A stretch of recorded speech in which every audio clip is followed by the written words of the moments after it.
All right, so it appears everyone's on. Chambers County Commissioners Court come to order. It's Tuesday, the 22nd day of September, 2020. The meeting started at 9:30. It's now 9:35 a.m. Ryan should be in there to lead us in the prayer and pledge. Ryan? No, do the prayer. Do the prayer first? Okay. Dear Lord, we pray that you guide this body of decision makers and you extend a hand of protection, peace, and unity over Chambers County. In Jesus' name. Amen. And if you'll join me with the pledge, I pledge allegiance to the flag of the United States of America and to the republic for which it stands, one nation, under God, indivisible, with liberty and justice for all. Now the Texas flag. Honor to the Texas flag. Texas flag. I pledge allegiance to thee, One state, under God, one and indivisible. Thank you, Ryan. Okay, Ryan, to give us an update on Tropical Storm Beta, please.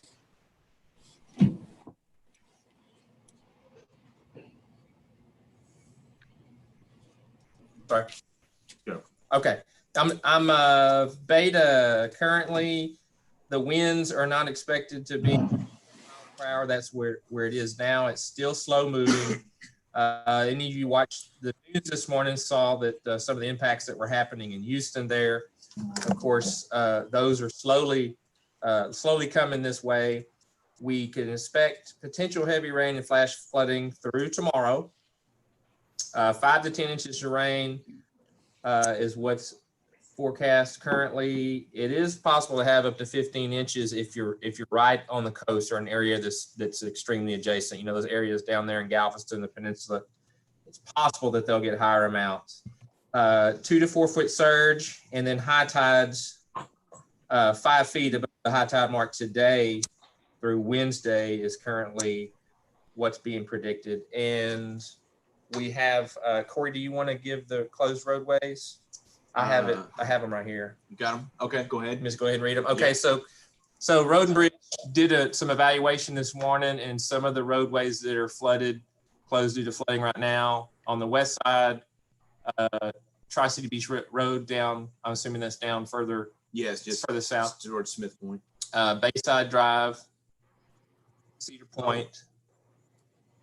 I'm sorry. I thought you was reading off the other one. Okay, so No, we've got Tri-City Beach. Yeah, so we've got west side Tri-City Beach down in the south end, Bayside Drive, Cedar Point, and then in Smith Point we have Texaco Road, Hawkins Camp Road, County Dock Road, Plummer Road, Smith Point Road, and then I just got a report that Nelson Road was getting a little bit high, and they're gonna go ahead and add something there. And we have some stuff around the park here in Anahuac, and we're just putting up some high water signs there. So that's it. Can you send us? Can you send You us? put those out on social media? Yes, sir. Yes. Good. Commissioner Gore, you say something? Same thing you said, Judge. Thank you. Oh, yeah, okay. Bald heads think alike. All right. Anything else, Ryan? That's it regarding Beta. Okay, how much rain are we expecting tomorrow?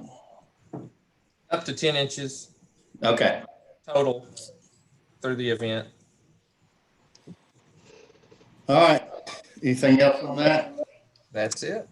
All right, we're going to go to your item, Ryan, down to 5.5. Discuss and consider mass gathering permit submitted by Houston Raceway Park for the Mopar Express Lane NHR Spring Nationals presented by Pennzoil October 23rd through the 25th. Ryan. Okay.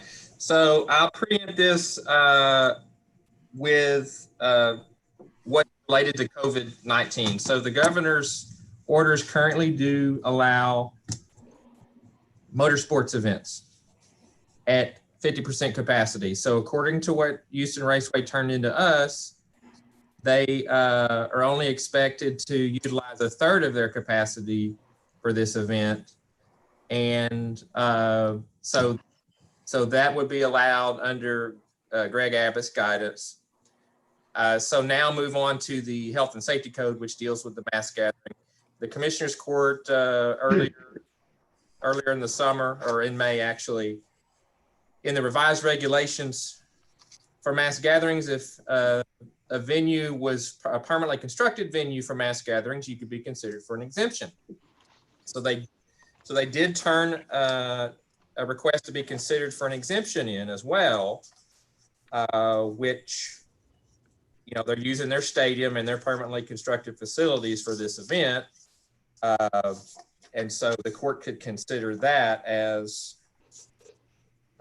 well as they did turn in the mass gathering permit for Safe Measure, since this is really the first time application we've had since those guidelines have been passed. So for Safe Measure, he just turned in all of it. So, and it is October 23rd to 25th, so he's submitted it plenty of ahead of time.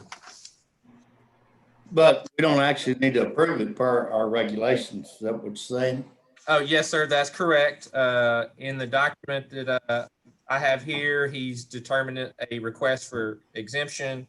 And so we have that document, the dates, the anticipated number of people that they're going to let in and all of that stuff. So we do have record of it. If the court would like to go ahead and grant that exemption, we have that information from them as well. So you want a motion to grant the exemption?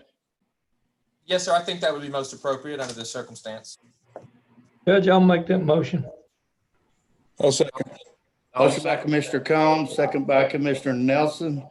Any other questions, comments? Hearing none, those in favor? Aye. Opposed? Motion carries. Thank you, Ryan. I think that's all you have. Yes, sir. I believe so. Thank you all. Hey, Ryan, Yes, sir. after the National Weather Service call at 10:30, would you come back and give us a little briefing? Oh, certainly. Certainly. Okay, thank you. All right. You're welcome. All right, Mark, were there any citizens' comments? No, sir. Okay. You had Mary Beth on here. Mary Beth? Good morning. Good morning.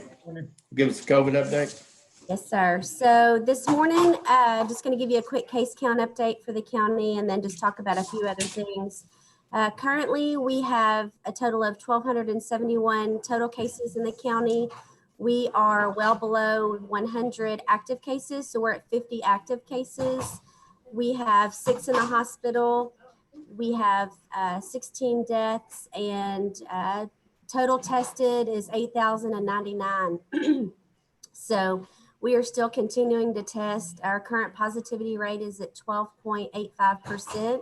So we are above the Texas positivity rate at 7.8% and our regional rate, which is a little less than 10%. I know you are aware that the governor did just release some new guidelines. And we get one of the most frequently asked questions is there still a mask order? And yes, there still is a mask order. And the governor still does have minimum guidance for gatherings, which is, outdoor gatherings, pretty much minimum guidance for everything. So he did relax some of those restrictions, but we do get some of those phone calls. So we do continue to point people to DSHS website, the governor's website, and we want to keep the numbers where they are right now or lower. So in order to do that, and the governor was really, whenever he gave his update the other day, he was really specific about that too, about, keeping the numbers where they are or lower. So let's see right now, schools are back in full swing. We work closely with all the schools. A new venture by DSHS and by TEA is they're currently posting all the case counts on the DSHS website, and this is basically facilitated by DSHS, but the schools report directly to TEA weekly. And so right now it's a cumulative case count of all the positive cases in the schools, of whether it's children or staff or teachers. And then in the next 2 weeks, those cases will be broken down by school districts. And so anyone wanting to know how many cases are in their specific school district, can look on the DSHS website, and that'll be broken down. So I think it'll be helpful for parents to be able to decide, whether they want their children to learn virtually or go in person. Plus, it'll alleviate some of the pressures on the schools.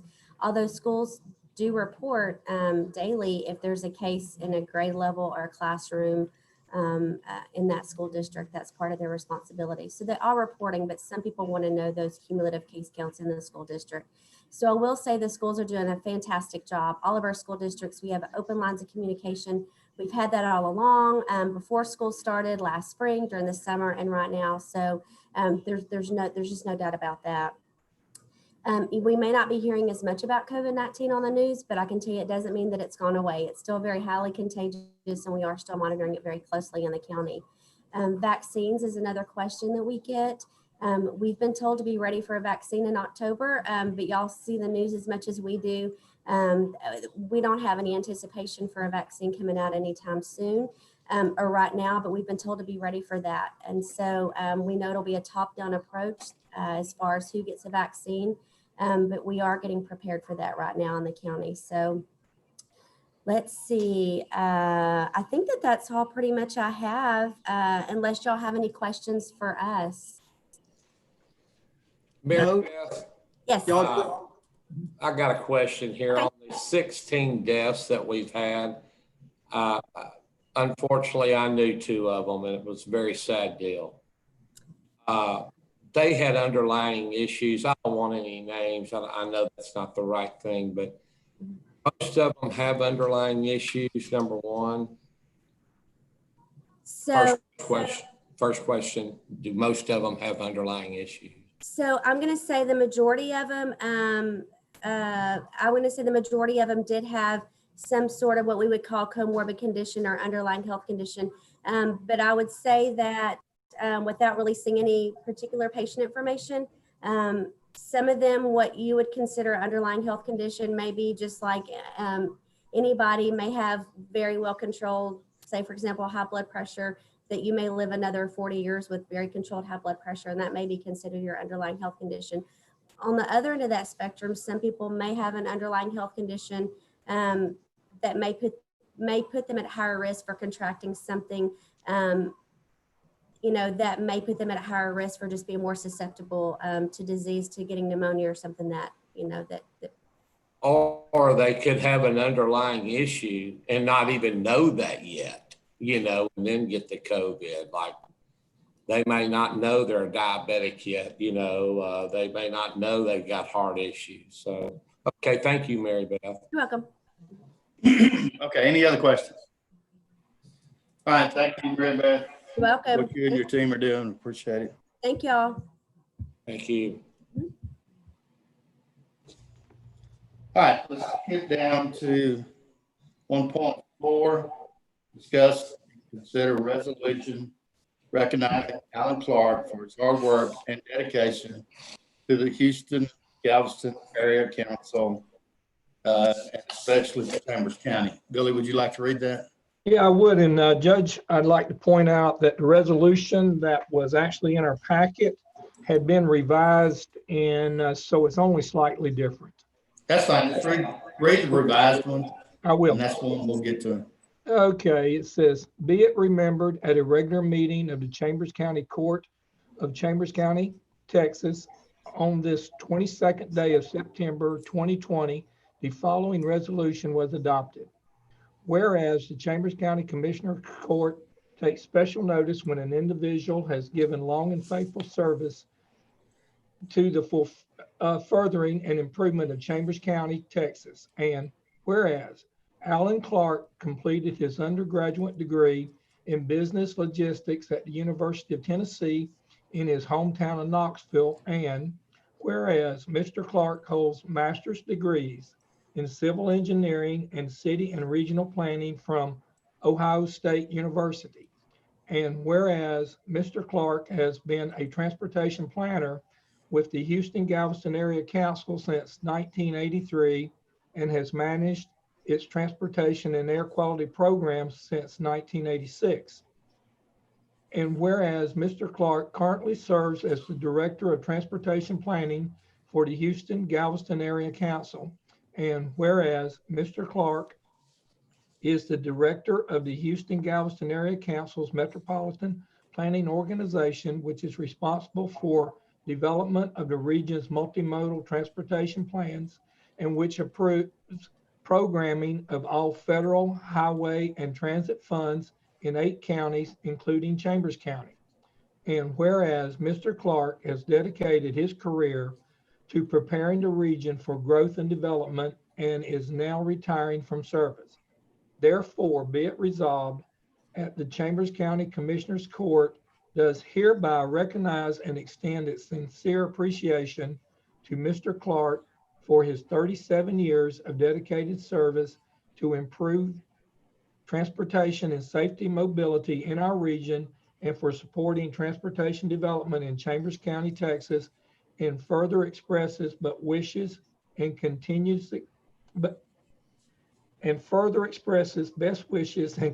success to all of his further endeavors.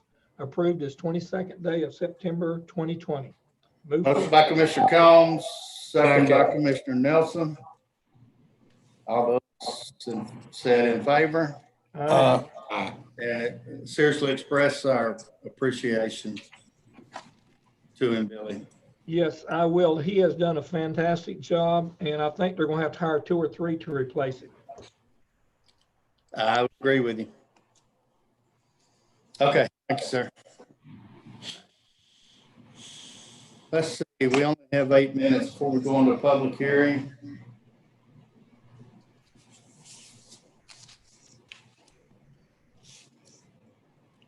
Is Mike Leslie on? Is he in the waiting room, Austin? No, sir. Okay, let's go ahead and get started on the budget. We'll come back to it after we go to the public hearing. Aaron, are you in there? Yes, sir.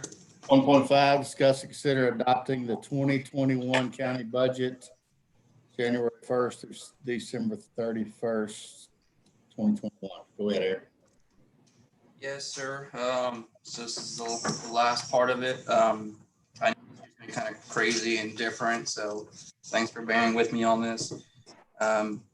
Just kind of going through the memo you have in your packet. Nothing really changed. I did add a few things that was suggested last court, and it's on page 2. It just shows the projected valuation for the county. It's got the roll off and projected growth, and you can kind of see how from 15 to 2036, how it's growing pretty quickly, and with the abatement rolling off, shows that. And the other thing I did add was on page 5 of the memo, shows that population projection for the county. You can see how they're projecting 2050 being over 75,000, almost 80,000 in population. I also added on the next page the 1409 reimbursement plan here. You can see that the projected reimbursement date for that is in 2022, with the minimum of 1.1, the max 2.2, and on the right side, you can see that we're probably going to collect that pretty quickly. Total is $22 million for reimbursement. Capital here, you can see I added a few more things on here, specifically the library. For the Wayne Library, they're going to have to roll over some money to 2021 for some of the FF&E to finish that up. I think I also included for the EMS a truck to pull the command trailer. Mercy Management are looking for a drone for to help with Brad and do some Mercy Management items there. What else we got here? So that capital totals $3.3 million.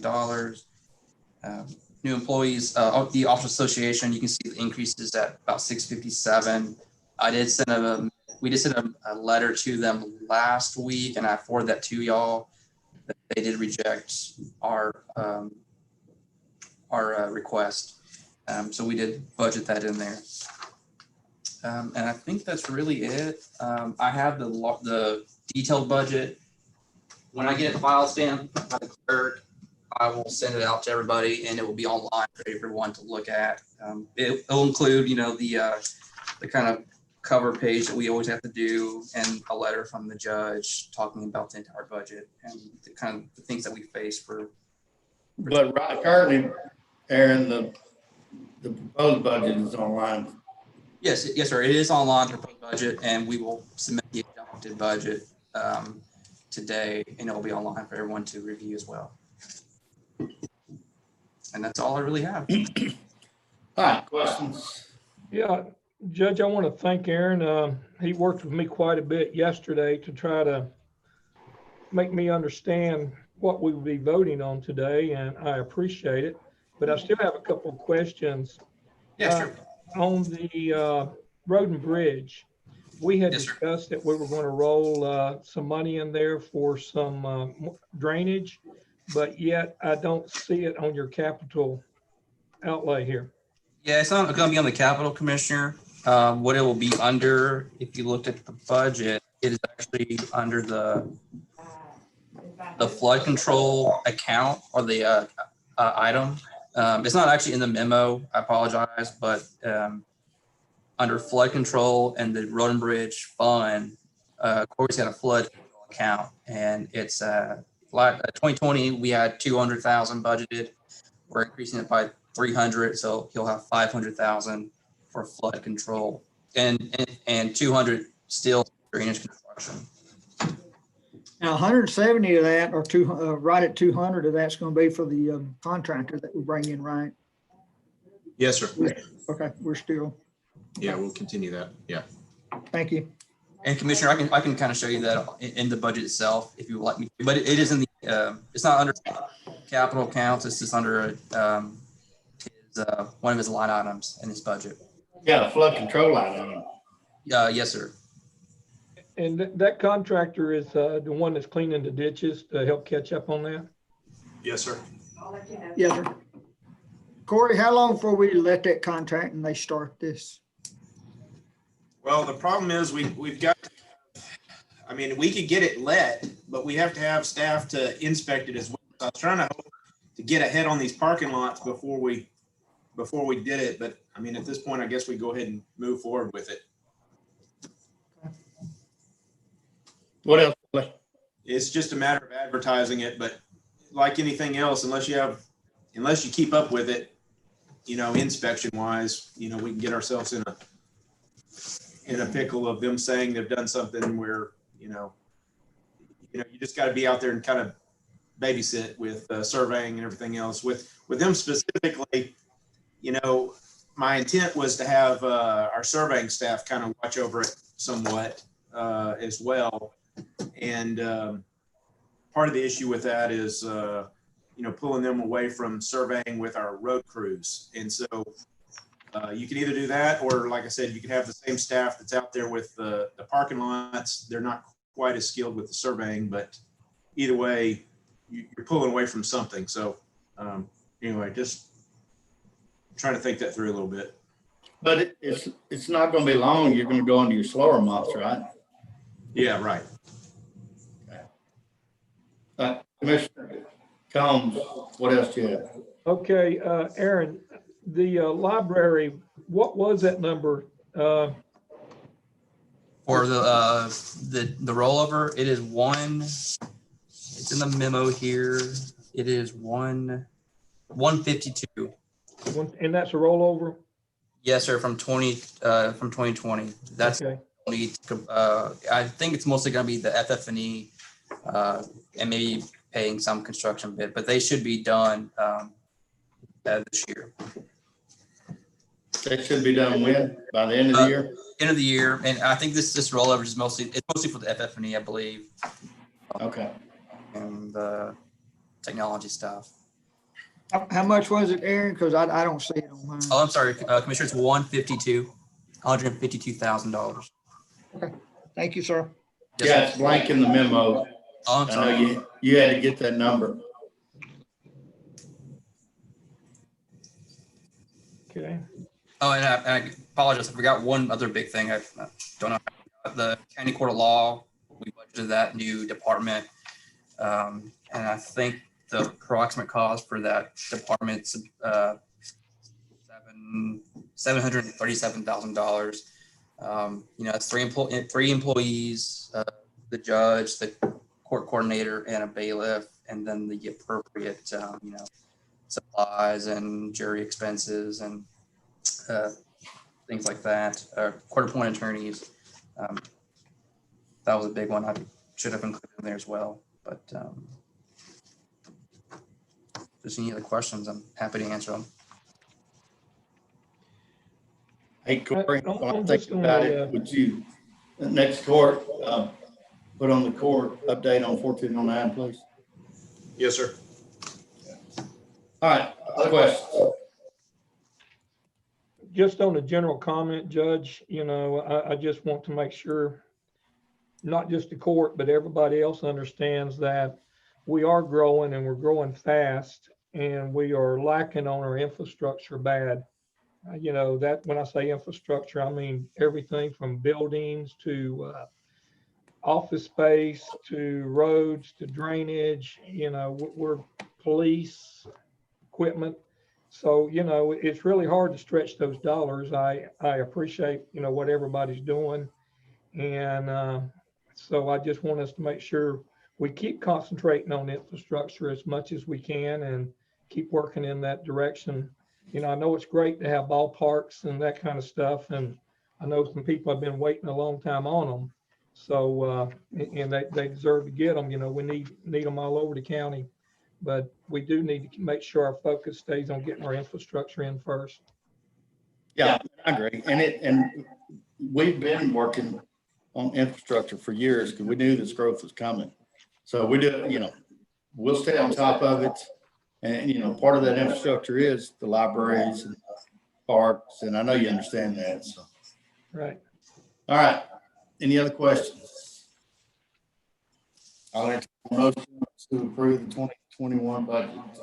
So moved. So moved, Judge. Motion by Commissioner Todd, second by Commissioner Gore. Is that right, Jimmy? Yeah, yes, you. Judge. All right, hearing no other questions, those in favor? All right. Opposed? Motion carries. Thank you, Aaron. 1.6, discuss and consider adopting the 2020 tax rate at the no new revenue rate of 0.539490 for 100. That's the tax rate to support the budget that we just approved. Yes, sir. And that, Go ahead, Aaron. no, that's correct, Judge. That's no new revenue rate, which is the effective tax rate, and this should work. Hey, Aaron, Yes, sir. did we get everything lined out on the schools, on their funds? How's this going to affect them, up or down or whatever?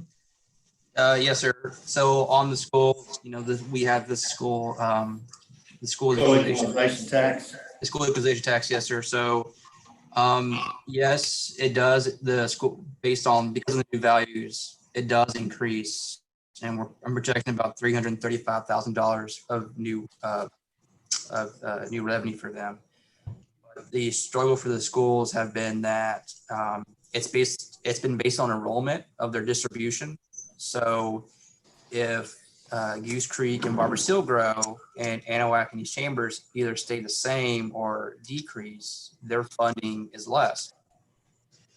I know the schools are, have always asked us to maintain or go up to the rollback rate with that tax. We discussed last meeting at the resource meeting that just due to COVID and everything else, we felt it was probably more appropriate to go at the effective tax rate. They understood that.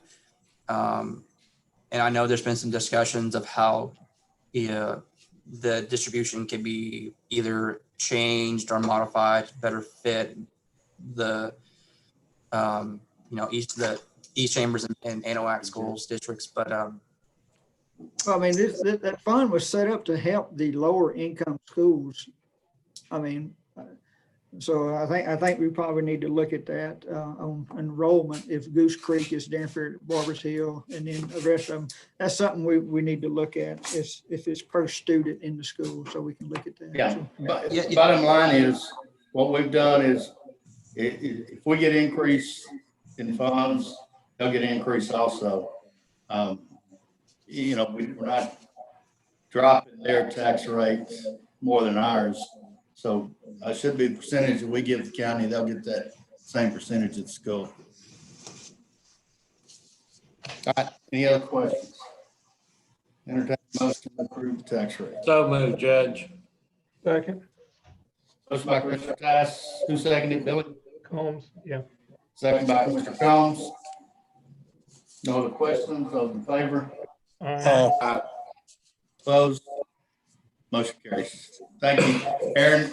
And I know there's been a lot going on with COVID and two storms, and Aaron's an integral part of the ELC. So I want to thank you for your hard work to get this done during these trying times. Thanks, Judge. You're welcome.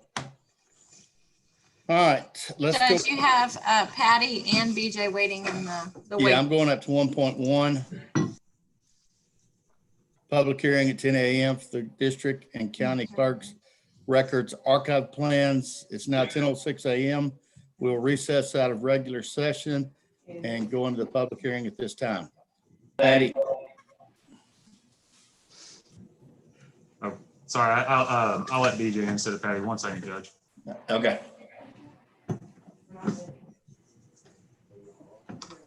Hello.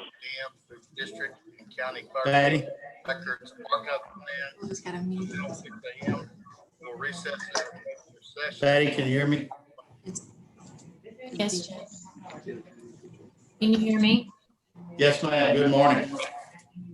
Good morning. Good We are morning. on your item. Good morning, gentlemen. Morning, Patty. This morning, we are going to discuss the annual archive plan for the district court and I believe county court. As per law in the Texas Local Government Code and the Texas Government Code, we published this. The public notice was issued to have a public hearing today at 10 o'clock. We did that 15 days ago as per the code. Now we are here to have the public hearing and hopefully adopt the plan and the fee afterwards. Okay, so we're in the public hearing. There were no public comments sent in. Is there any public comments from anybody on the court? There you are. I do. We will adjourn out of the public hearing. Thank you, Patty. The regular You have to hear session it. of Commissioners Court at 10:08 a.m. and go to 1.2, discuss and consider approval of the district and county clerk's archive plans. Patty. Do you want me to tell you what the plan is? I just want you to hit the highlights and Okay. maybe see if the commissioners have any questions. Okay, we've preserved another 1,132 pages of case files. We are still working on, we have a huge stack to do. I have budgeted another $10,000 to come out of the archive plan for 2021. And this money is in a special fund that can only be spent for preservation and restoration of these records. So I felt that it was prudent to go ahead and move forward and get these records preserved. So I have budgeted that $10,000.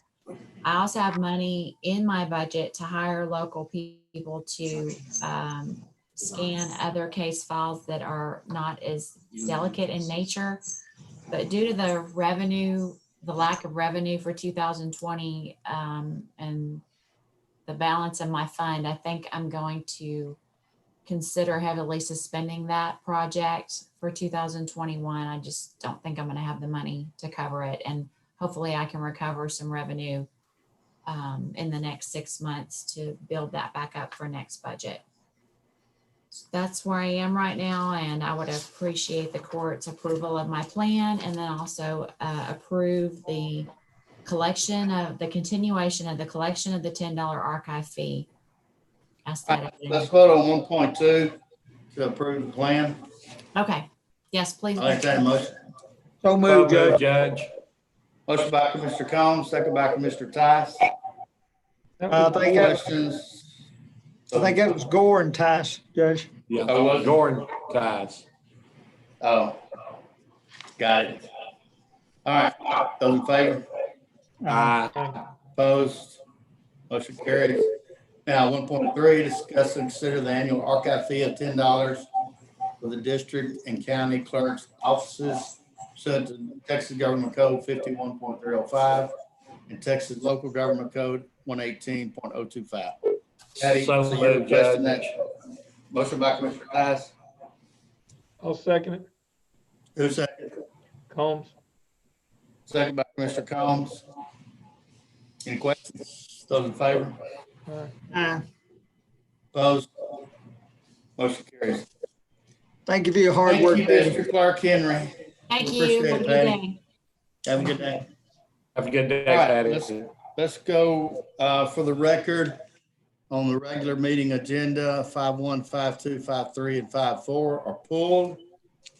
And we're going over to the supplemental agenda. So I'll let BJ in now.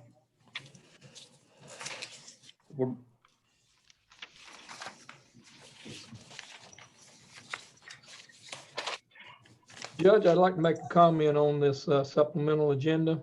Go ahead. The information in the packet is reversed. Okay. It's in there, it's just reversed, huh? Yeah, it's in there, it's just reversed. No problem.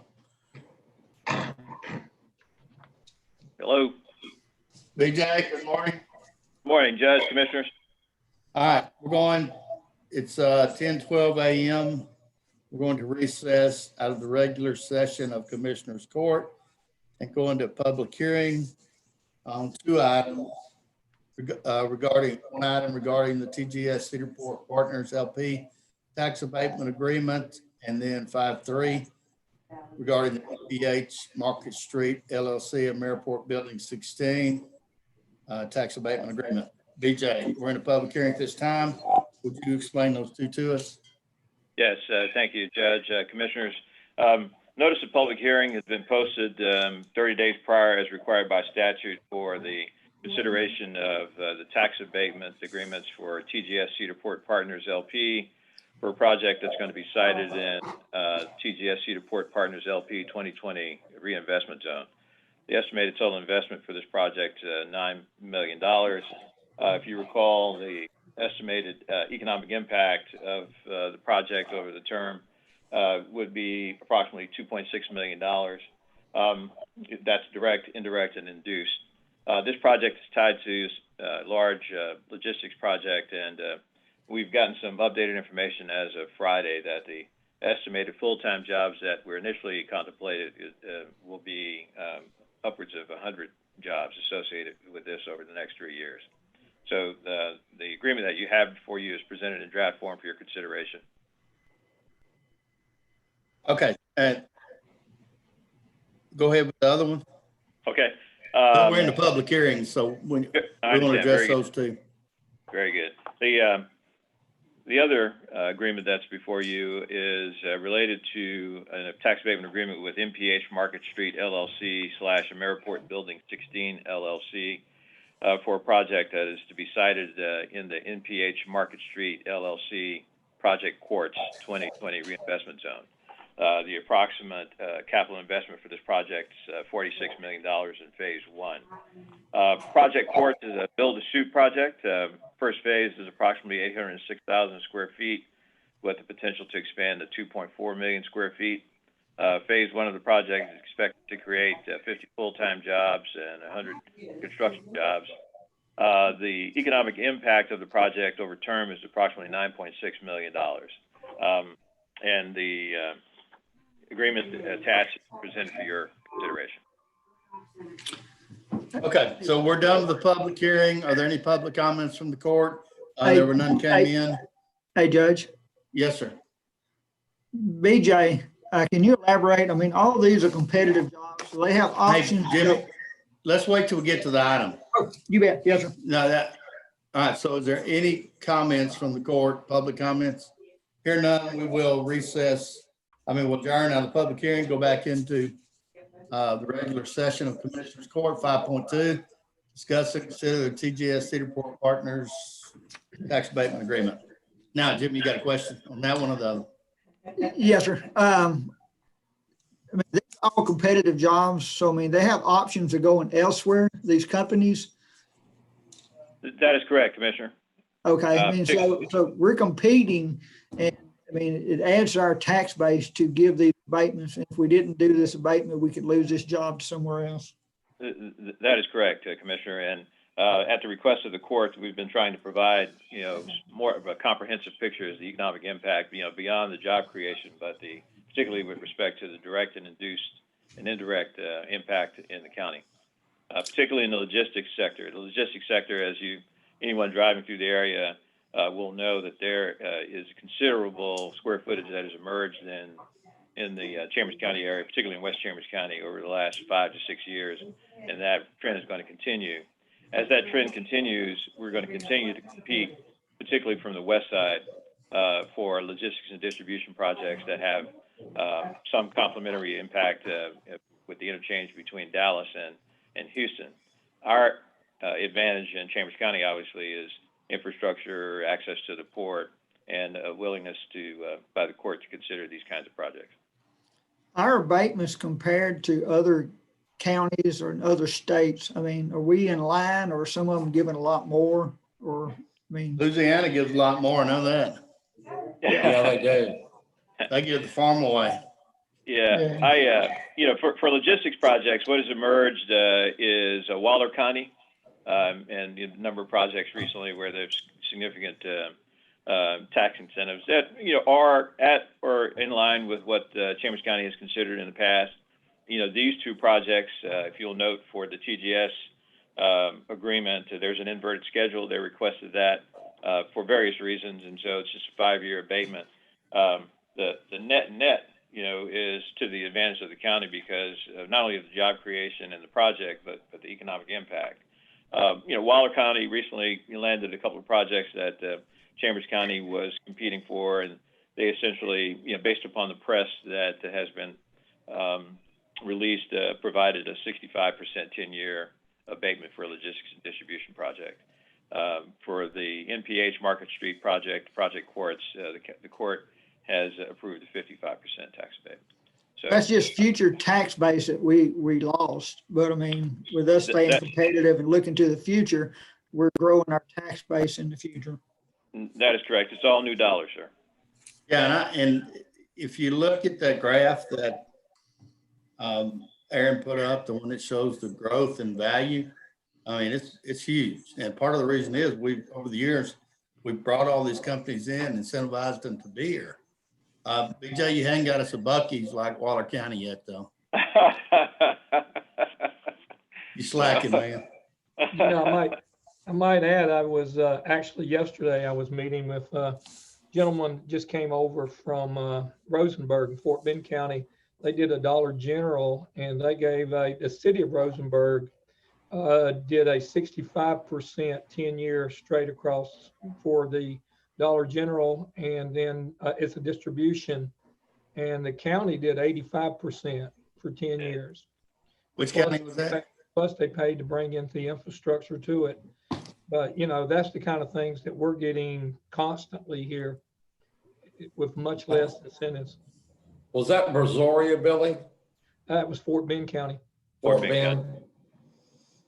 Okay, I'll let a motion on 5.2.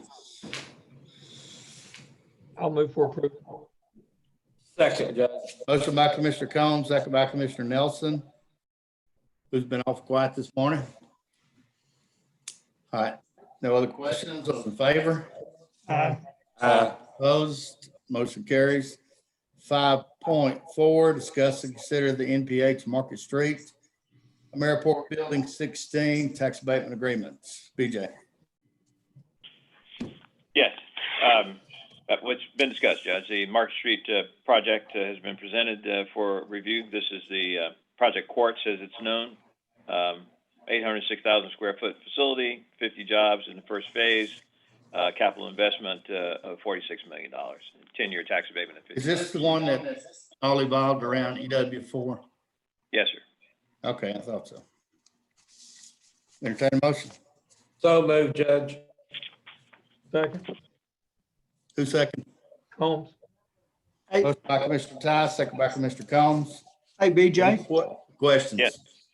how many, just rough estimate, how many more acres do we have in Chambers County for development such as this? Well, in the industrial parks, in Ameriport, just north of 300 or so acres in their new section. TJS Cedarport, I think, touts about 9,200 acres still available. And that doesn't include, greenfield acreage that Andy Lockwood represents all in Central and East Chambers County. So there's significant land, undeveloped land that's available in Chambers County in toto. Okay, thank you, sir. All right, BJ, one quick question. This is phase one. I think we saw some projections on phase two. Yes, phase one, phase two, and phase three would contemplate essentially tripling phase one. So the total Okay, build good. out is approximately 2.4 million square feet. All right, I got a motion and a second. No other questions. Those in favor? Aye. Opposed? Motion carries. Thank you, BJ. Thank you, Judge, Commissioners. Take care. Thank you, BJ. Good day.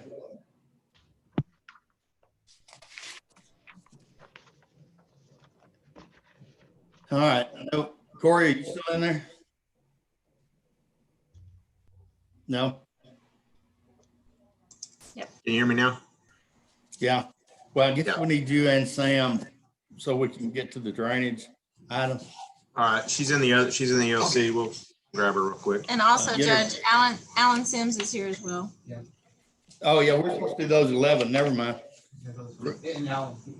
I We mean, need- Alan's here, but I think Patrick is getting on at 11. Okay. You So, wanna wait? yeah, we need to wait 'cause we need to have Patrick. We need to have you two and Alan and Patrick involved in all this discussion. Oh, you're gonna wait till 11 after all? Wait, it's because Patrick. Yeah, well, let's wait till 11. I can get Patrick on She there. can try and get Patrick on now if you want her to. Well, you can work on that and we'll go ahead and go to these other items. All right, Lauren, Mike Leslie, Do you want me to get him on the phone? please.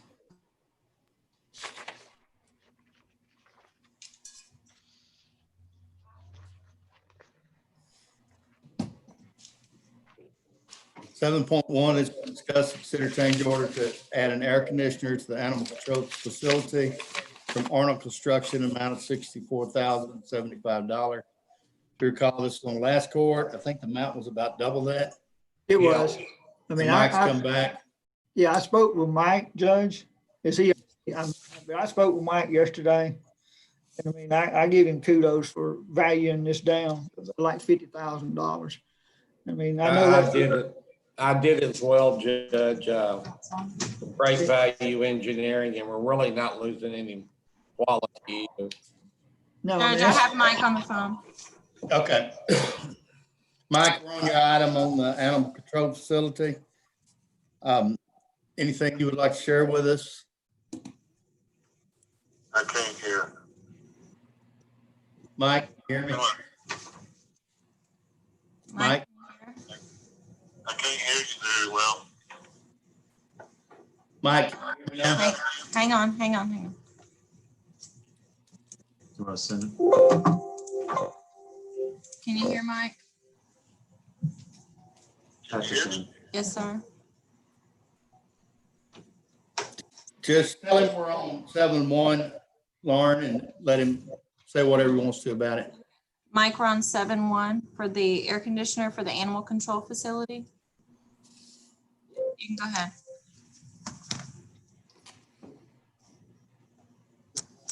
So we brought down considerably the amount of money we have revised that to $64,075. Basically cut out a few things, trimmed it down a little bit, actually went to a different type of unit. So we got it down pretty significantly, and I'm pretty happy with the number now. Got questions? Entertain a motion. So So moved. moved, Judge. Motion by Commissioner Gore, second by Commissioner Tice. Those in favor? Aye. Motion carries. Thank you, Mike. Great job, Mike. All right, Norm, what about, who's there for the Washington Avenue 7.2? Mike's still on the phone. Mike Leslie, you still on the phone? Okay. All right, discuss and consider property located at 107 Washington, Amway, Texas, for possible office space. All right, Mike, Jimmy, I know you've been working on this. Lauren, you've been working on it. In fact, let me give Lauren kudos. It was her idea to go in there and go ahead and convert some of those offices and do it. I know those buildings are coming down one day, but we could get some use out of them in the meantime. Go ahead. So we went, Ryan and I went out yesterday to go look at the the open spaces. They're actually going to be tested tomorrow. And we should have the results on Friday to see how we're going to move forward. There are some current office spaces in there. There's about five office spaces right now, but the size is 8 by 10 maybe for the office spaces. The walls do not go all the way to the ceiling, so they leave a little gap at the top. But you could easily make 2 or 3 more office spaces where those currently are. It does have 2 restrooms in it and a kitchen area. I think it's a total of around 1,600 square feet for the 2 office spaces that are currently open. So Mike, did you want to say something? Yeah, probably we need some new flooring in there. I think originally we had budgeted about $25 a square foot to go in there and do some minor things like flooring, paint, maybe a few new offices. So, and that came out to, we put about $25 a square foot, or it's $41,000, I think. To give us how many office spaces, Mike? Sir? What did you say, Judge? So 41,000 would give us how many office spaces? 41,000 would give us how many office spaces, Mike? I didn't calculate it on office spaces. If he needs me to do that, I can go back in there and look at it. So what was the 41,000? What did it include? Flooring, paint, just general fixing up what's already there. Yeah, so that was just general remodeling, flooring, paint, and fixing what was currently there, because the 2, they were separate businesses in there, so they're different. And so to get them all, I guess, uniform, and to either finish what one had started or to get it back to where it needs to be, that's where the 41,000 comes in. Yeah, we don't do the minimum, of course, because those buildings will be coming down. What are we looking like on IT and stuff like that, Judge? Well, there's IT, there's definitely some need, as Billy said earlier, about office space need for infrastructure. So there's 1,679 square feet in this building. That's actually there's more. So where the senior citizen project was, that, Mike, is that including the senior citizen building, or is that just the 2 currently vacant ones? Just the 2 currently vacant ones. Just the 2 current vacant ones is the 1,679 square feet. There is a spot to the south of it, which is where the senior citizen project is, but we did not include that in this. Okay, all of you should have gotten an email from Mike yesterday with some numbers. I got Lauren, yeah. Lauren Yes. forwarded it from That Mike. was Mike's drawings, yes. So, and there's nothing to vote on today, but I think Mike can come back with a specific proposal. You want me to go in and look at the senior citizens part? So- We hadn't purchased it yet, have we? Well, it's all in the Yes, same sir. building, Judge, Yes, but I mean, yes, it's part of the whole 107 Washington. It includes the senior citizen project and then where the two open vacant buildings are. And I did confirm with George this morning that the senior citizen project has moved out.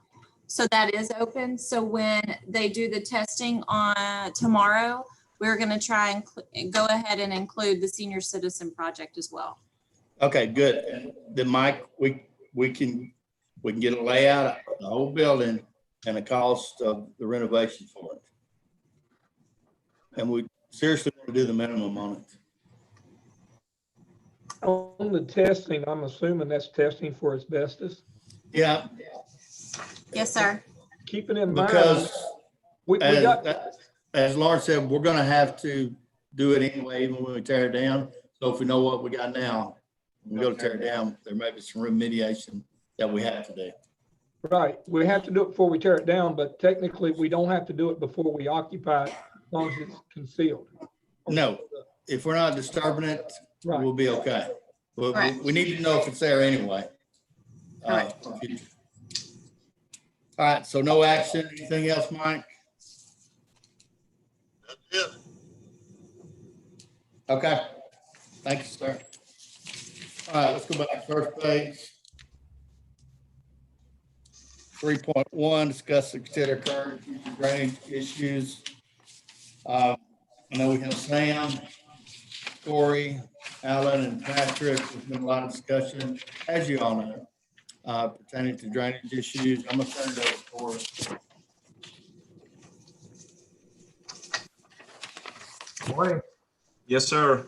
So what do you want to discuss first? First on the agenda is just the current and future drainage issues. There's a bunch. I mean, we've got, And I don't know if you, so, I mean, all these kind of go together. Anyway, let's just start with that one. okay, so I guess, let me just go through Morning, Patrick. maps. We built a map of current projects of kind of what we were looking at. And so let me start there, I guess. Oh, heck, I got the wrong one pulled up. Please. Here we go. Oh, heck, it's restarting. I'll tell you what, let's skip because my program just crashed on me. You wanna go to me? Yeah, let me go over to Samantha and you talk about yours. and I'll Okay. get this back up. So we'll start with 3.2, discuss and consider improvements and mitigation efforts pertaining to Spindletop Bayou as proposed project for CDBG mitigation application. I'm going to let Patrick and Alan talk about this. Patrick's on the call and Alan's here. So I'll let them take this one. Morning, Patrick. Alan. Morning. Okay, I guess I can, so you guys have a memo. Can y'all hear me? Okay. Yes. Okay.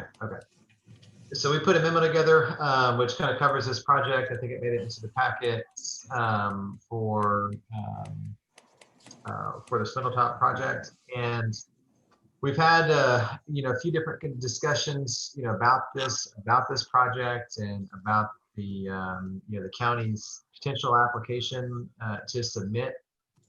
And so let me give you just a brief sort of background on this project, and I can share my screen if I need to. Just let me know. But I'm just going to cover the memo just briefly. So as everybody knows, the county is eligible to participate in the Hurricane Harvey competition through GLO's CDBG mitigation program. And that was a competition that was going to allow the county to submit an application of minimum for a project minimum of $3 million up to $100 million. And there were certainly some stipulations that go along with application development. And we had several meetings internally. We had a public hearing, and one of the things that I tried to be very clear about and say was that scoring for these programs is is really difficult to get high scores. In particular for for larger jurisdictions, be it like a larger city or a county in general, because part of the scoring dealt with how many people of the jurisdiction were being impacted. And so we went through a variety of potential projects to see which one was the best project for the county. And one of the things I mentioned at the public hearing that we had was that a very likely scenario for the county, or for any applicant for that matter, may be that the best scoring application for consideration may be a joint application with other entities. And that certainly became the case for this project and for this application that we'll talk about today, which is the Spindletop drainage improvements project. Now, when we looked at that, we looked at the beneficiaries, or the people that would be impacted by that project, and that was based on some concepts and assessment by Allen and LJA. And what we found was that those that were impacted were sort of East County and into the Winnie area, as well as up into Liberty County. And we needed to, because we had that sort of reach of a project, we needed to capture all of that data and still ensure we hit the major sort of application requirements, which we were able to do with this project, which is it's a low to moderate income total area. It addresses a major flood issue for both the county and some of the residents in Liberty County. We've had meetings with last week with Trinity Bay to discuss this project, and then Alan was at the meeting, and he can speak to that in Liberty County this morning about this project, because it's what we call a multi-jurisdictional application, where we're wanting support from Trinity Bay Conservation District and Liberty County, in Chambers County being the lead applicant. We wanted to ensure that we had support from those jurisdictions, and that they would be willing to participate in the 1% local leverage or match that's required with the application. And so last week we discussed this with Trinity Bay Conservation District, and they were in support of the project, and they were in support of the 1% match requirement, split in 3 ways between the 3 entities, Chambers, Liberty, and Trinity Bay. And this morning, Alan indicated to me prior to this call that Liberty County was in favor and support of the project, and they would be willing to commit 1/3 of the overall 1% match. Good. Go ahead. And so that's kind of wrapping up where we are to today. So the memo has a total project budget, which includes construction, engineering, administration, and any sort of acquisition of $34.8 million. And so the 1% match will be based on that, in case there are any changes that may fluctuate some with the budget. But today's sort of meeting purpose would be to present this to the county, to allow court to comment on this, and to sort of authorize us to go into public comment, because this won't be an official action on this application. It will be to give us some feedback on the project and everything else that I've mentioned.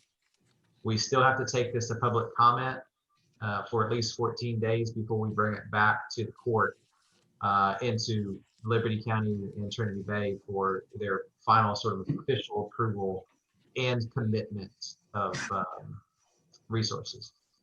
Hey, Patrick. Sir. Can you elaborate a little bit on the cost benefit and the LMI on this project, and why this certain area of the county this project would fit? Yeah, so let me see if I can pull up a map. Give me a second. And I can- While you look for it, Patrick, you might have said it and I missed it, but did Trinity Bay agree to a third of the map? Yes. They Yes, did. Has their board voted on it? Yes. Yes, That was my question. the last So, one. have actually approved it, approved to match the third each. That's good. If I can share my screen, if someone could give me the ability to share screen, I can kind of walk you through the LMI. Austin? Patrick, you should just be able to click share screen. And it should. Says it has host disabled participant screen sharing. Oh, wait, one second.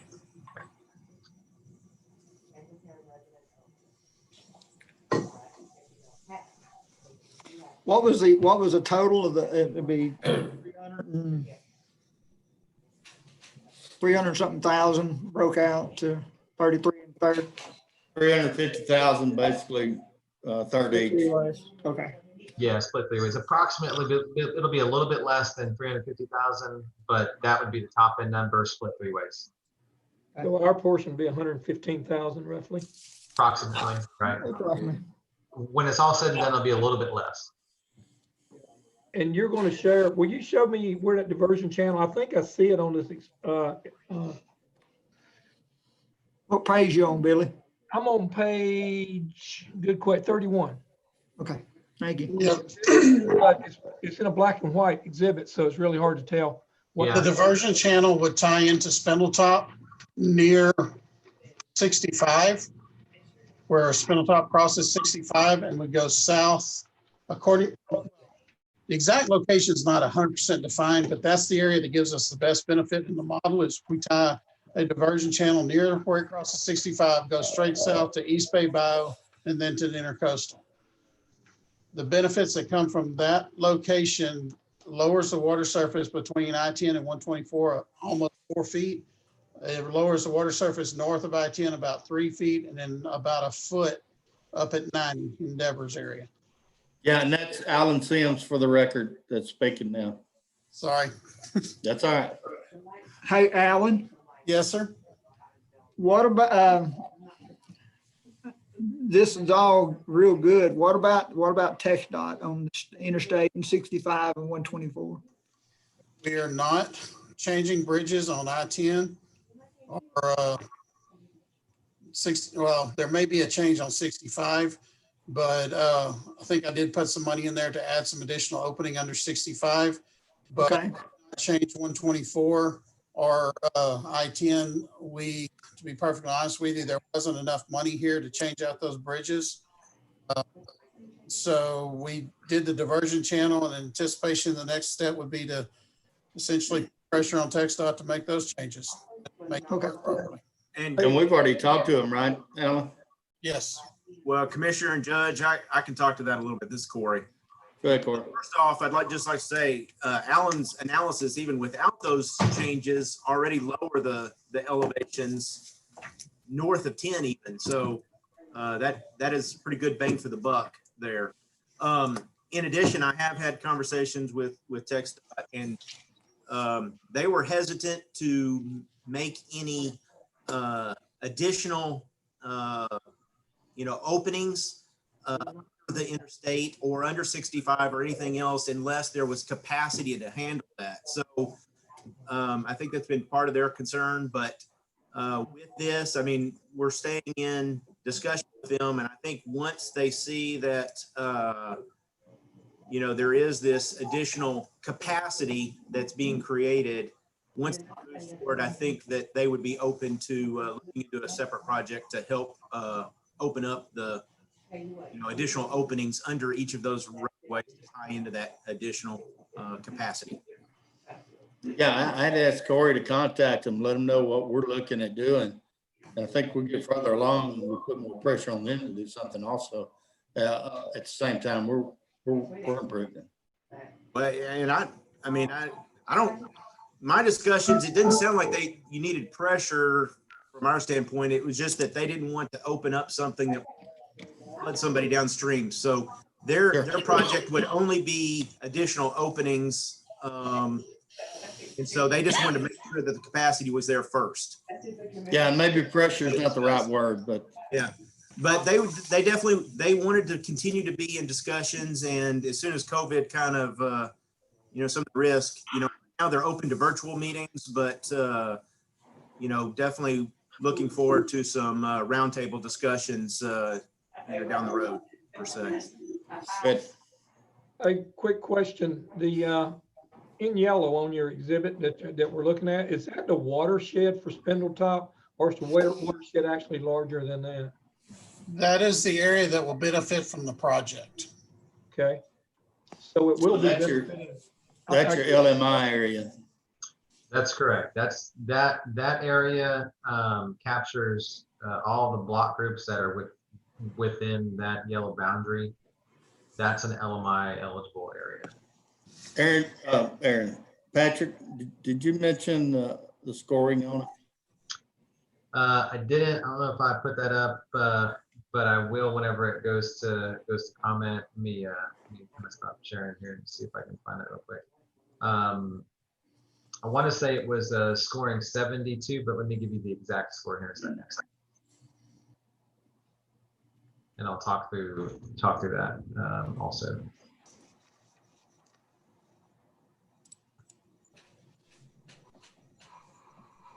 Yeah, so the project scores a 72.71 out of a total of 105 points, which the main issue to overcome on for the county in any large jurisdiction is that there's a scoring criteria of 10 points. That equates to the percent of the jurisdiction impacted, and these beneficiaries, being that they're in both Chambers and Liberty County, we have to calculate all of the population for both of those counties, and so we're just not benefiting that many or that large of a percent of the jurisdiction between Chambers and Liberty counties.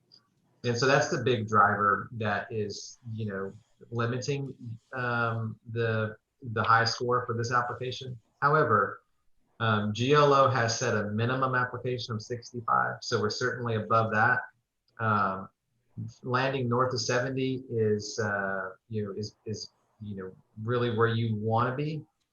So 72.72, given the the magnitude of the project. And its overall impact is a pretty good score. There's not much we can do to improve that score at this point in time. And we're competing against a lot of everybody. I mean, we're just not competing against a couple of counties. Now, the way it really shakes out is for the Harvey competition, you're competing against, so there's 49 counties and 10 zip codes really, but there's 49 counties that are eligible to submit in the Harvey competition. And so that's all of those counties, all of those cities in those counties. And only for the Harvey competition, they are allowing districts like Trinity Bay or drainage districts or MUDs or SUDs or navigation districts, the Port of Houston. So all of these other entities can also submit. So there is a lot of potential applicants that will pursue this, this fund.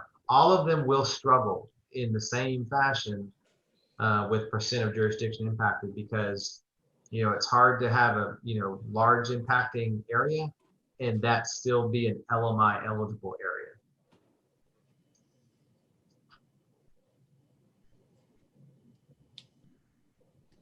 All right, Patrick, what are you requesting for us to do today? So if there aren't any other comments or considerations for changing of this, then it would be to authorize us to go to public comment with this project. Hey, Patrick, one more comment, if you don't mind, Judge. Go ahead. Because I've heard people say this here. I mean, it does not benefit us to put in more than one project. And I mean, because they go through the list and they fund I mean, it doesn't help us to put in more than one project at a time. I mean, your highest scoring application is going to get the first shot, whatever that may be. And likelihood of getting multiple applications funded is pretty slim because it'll be oversubscribed, very likely. The ability to get a score much higher than this and be LMI is really the biggest struggle for the county to consider another application. All right, so Trinity Bay is doing an application on Double Bio, correct? That's right. They're doing. You know what their it's score is on it? Lower than yours. I want to say it's like a 69, 70. Okay, I was just curious. Yeah. All right, so tell me what you need in a motion. Patrick. Yeah, so we just need a motion to take us to public comment for this project. That'll be my motion, Judge. I'll second it. Second. Motion by Commissioner Gore, second by Commissioner Nelson. Do we need to say anything in the motion about the grant match? No, we're going to bring that back to you. So we're going to, Okay. I mean, we're going to bring you back the final project budget for official authorization, hopefully mid-October timeframe. Okay, and I guess with the motion we did, we're implying that we would match it. That's right. You're All right, got a motion and a second. Those in favor? Opposed? Motion carries. Thank you, guys. You want to stick around? We're going to talk about, we've got some more drainage items we're going to discuss. So you're welcome to stay and listen in. Maybe some questions for you. 3.1, Corey, are you ready now? I am, but I think it would be good if we discussed the rest of Samantha's because it will tie into the overall discussion. Yeah, I know this all grouped in together. All right, 3.3, discuss, consider grant funded projects updated provided by Chambers County Department of Economic Development and Grant Management. Sam. Okay, so as you guys know, I've been giving you a kind of really short, succinct grant-funded project update the past couple commissioner courts, just to help everybody stay abreast of what's going on, any progress, problems, or updates that we've made on projects. So this is going to tie into several agenda items that I have, so I'll kind of call them out as I get there. But first on the update is the Hancomer Wastewater Treatment Plant. That is the CDBG-DR project. We're at about 35% complete on that. We're not really having any issues. It's just the things that we're working on right now take time. We're in design phase. We're waiting on some energy, electrical upgrades, and things like that. So that one's really kind of chugging along. We're not having any issues, and we just kind of expect to keep working on that as we move forward. We talked about the mitigation fund.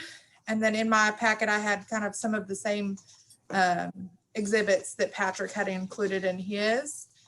And then we'll go on to, we've got the Highway 61 Fourth Sewer Main Project, which is a TDA funded project that we're partnering with TBCD on. Hang on a minute, Sam. We're on page 34, just in case. Sorry, I'm just chugging along. That's okay, go ahead. So we're at 92% complete on that project. The deadline for that contract is October 31st. We should be fully complete by the 30th of this month and bring those COCC, which is certificate of completion documents, to court for approval before then. So we are perfectly on schedule for that. So I'm actually going to skip the Water Development Board thing and go to the ramp grant for TxDOT. That's an airport grant the airport has had for several years. As you guys know, I stepped in to kind of help out since they're in a transition period between administrative staff. So the agenda item 19.32 talks about that, but basically we've been approved for $50,000 in grant monies total, which means $25,000 for each airport facility. So under the consent item, all we're asking for on this court is that you approve me to be an authorized representative for the court so that we can execute those contracts. The contract period is actually retroactive to September 1st. So that is 19.32. Like I said, it's fairly simple, straightforward one. Here in the updates, you've got some information on the fiscal year 2019 grant. We're working on finalizing some invoices for that so that we can submit for reimbursement from activities that have occurred since January. They were a little bit behind on submitting requests for reimbursement from the state for that. So any questions about that one before I go back to Texas Water Development Board? That one's kind of easy. I just wanted to talk about it for a second. Hey, Samantha, Yes, sir. that $50,000 grant for the airport, what can it be utilized for out there? It can be utilized for any air side or land side maintenance. It can be used for mowing, fence building, repair to the tarmac. It can be used for small capital projects.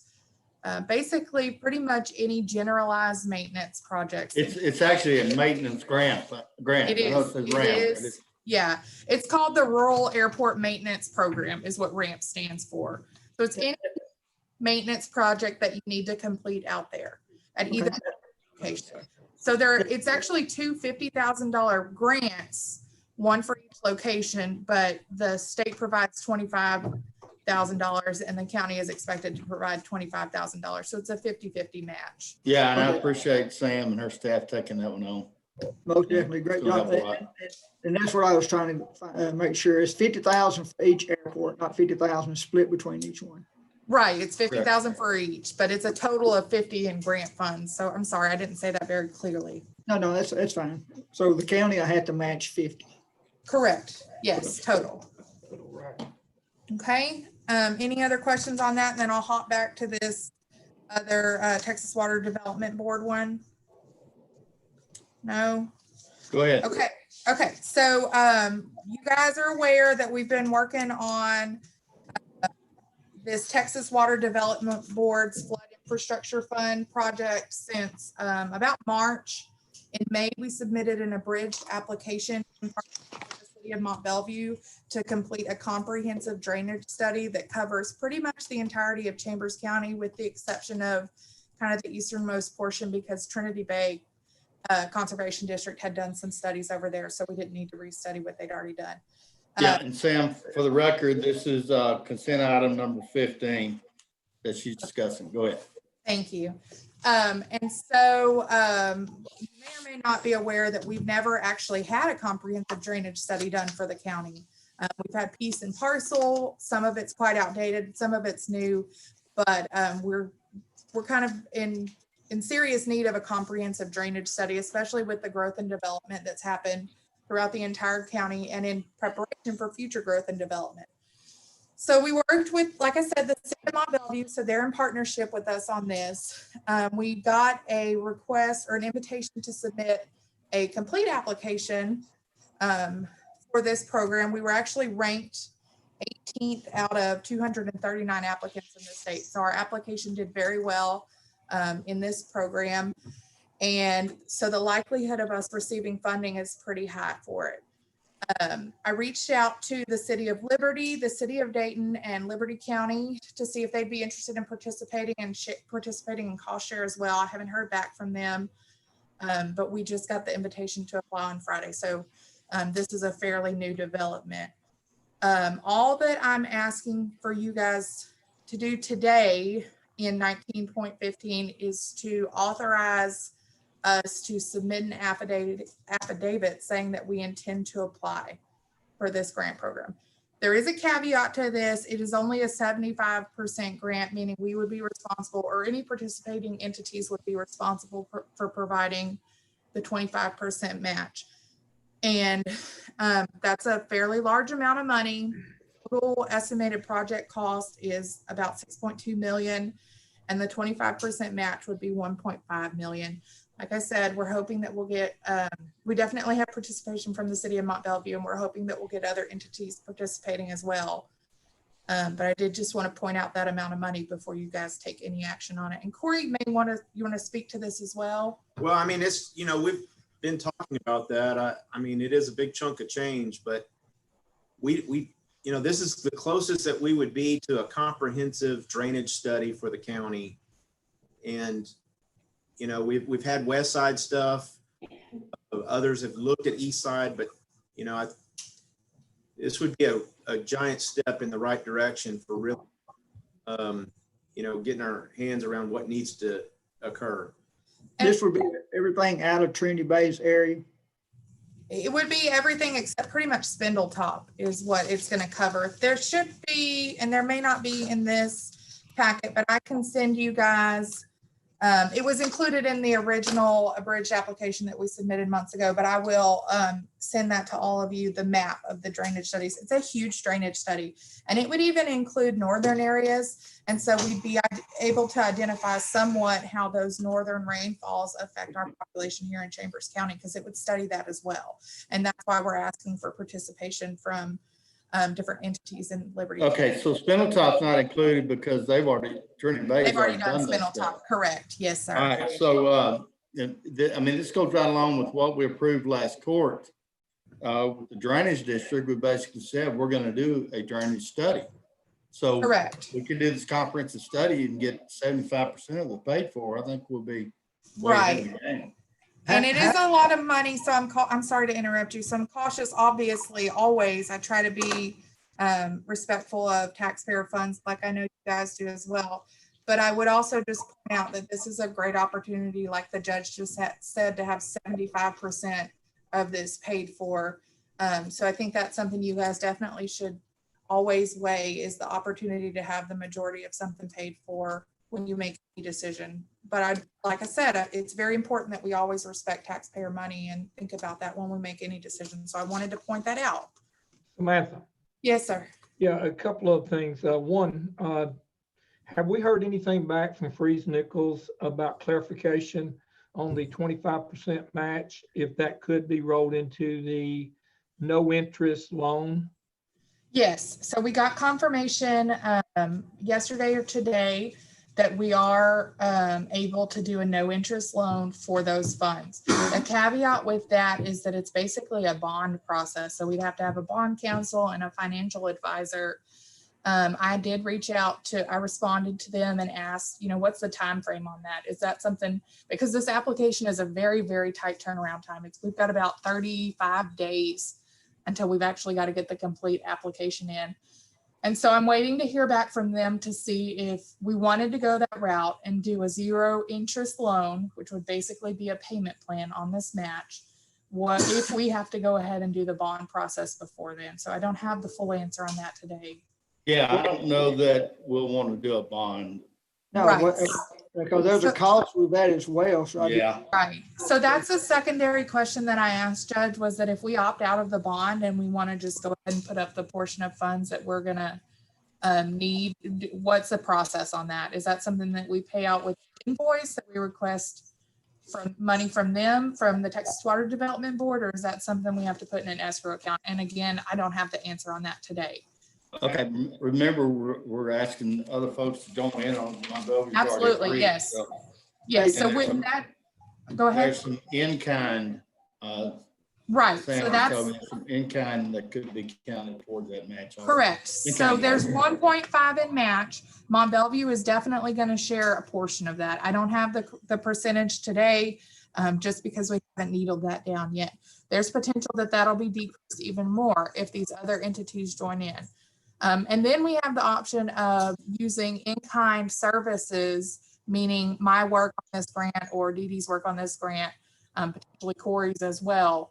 If we track our hours, and we'll have to do a little more research on that, but we can use our time working on this project as in-kind match. So that will reduce the amount as well. Those are just questions that we're going to have to get the answer to in the next couple of days. But Samantha, go ahead. Yes, sir. A couple of questions, and Billy may be able to help me on this one here. This, how does this affect? I mean, I know they was talking about having to hire an engineer to do a study on that west side. Would this here take care of that? And yes. what's the time frame to have something, do something like this? So this would take care of that, need to hire an engineer. So you would cut your costs there. This would cover that promise that you, or that motion that you've made to complete a drainage study. This project would fulfill that, and you wouldn't have the additional cost of hiring another engineer and completing another drainage study. Yeah, and that study probably gonna cost at least $1.5 million from the numbers I've seen. So with the match, we're getting a whole lot more for bang for our buck. Well, I saw something on the agenda to go out for RF deals for a engineer. That's the reason I was asking about that, Judge. Oh, that's separate. Yeah, it's separate, but I'm just saying, if this here would cover it, should we go ahead with that as well? Well, What item you have for the engineer? I'm sorry, say you cut out on me. What is that item that you have for an Well, engineer? that's for other improvements for like road projects. So it has nothing to do with this item. It does not, no. Okay. And just, so we did talk to Freeze and Nichols about possibly adding on a little bit to their scope, because timing wise, this might be like in the drainage district discussion, that they might want answers in some of these areas prior to the overall study being done. So there could be a little bit of tweak and a little bit of added cost in there, depending on how we might scope that out. But they are interested in that work. It would definitely fit into their scope though, for sure. Right. So this would be kind of, to use the old proverb, killing two birds with one stone, if you will. Yeah. And one other thing I want to make sure I understand, Samantha, I'm thinking Yes, sir. of this, but if we expect to get additional grants to help out, such as we did with Spindletop, on any of these projects, this study or a study like this will be needed, correct? Absolutely. It will provide data to answer questions that were asked on any grant application. We do have some of those answers now, but this would give us an updated and comprehensive view of how drainage works in the county. And it would be incredibly helpful to us. And it would help Corey, I think, in his work, being able to identify things. Yeah. Can I say a big amen? So, like I said, the only motion that we need today is that you'll let me go ahead and say that, send to the Texas Water Development Board that we will apply for this. That's the only thing that we're asking for today. And we're not dedicating any money today. No, and even if we submit an application, we're not signing any contract saying that we're putting up any money. So even an application is not a contract saying that we're going to, spend any money. So we're still a little ways out on having to make information there. I would like us to go ahead and vote on 1915.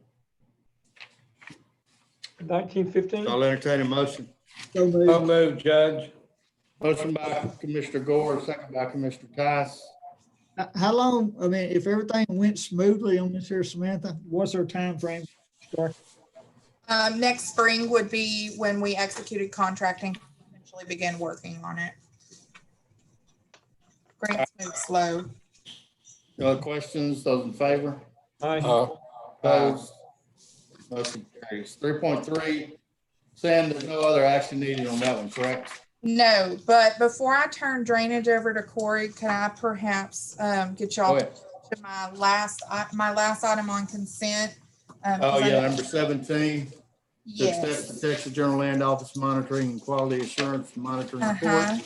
Yes, Chambers County's response updated Chambers County purchasing policies. Approve the repayment of $545.45, which should be actually $14,545.45 to the GLO for unallowable expenses related to the Anahuac East Levee project. Right. So just kind of wanted to give a little overview of it. First of all, to point out, the judge said that I put the correct amount in here and in my memo.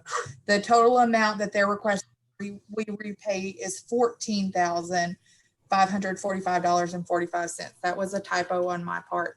just a little background. Most of you know, back in January, we had the General Land Office sent a monitoring and quality assurance team out to evaluate the 3 projects that are listed in the memo that I sent you guys.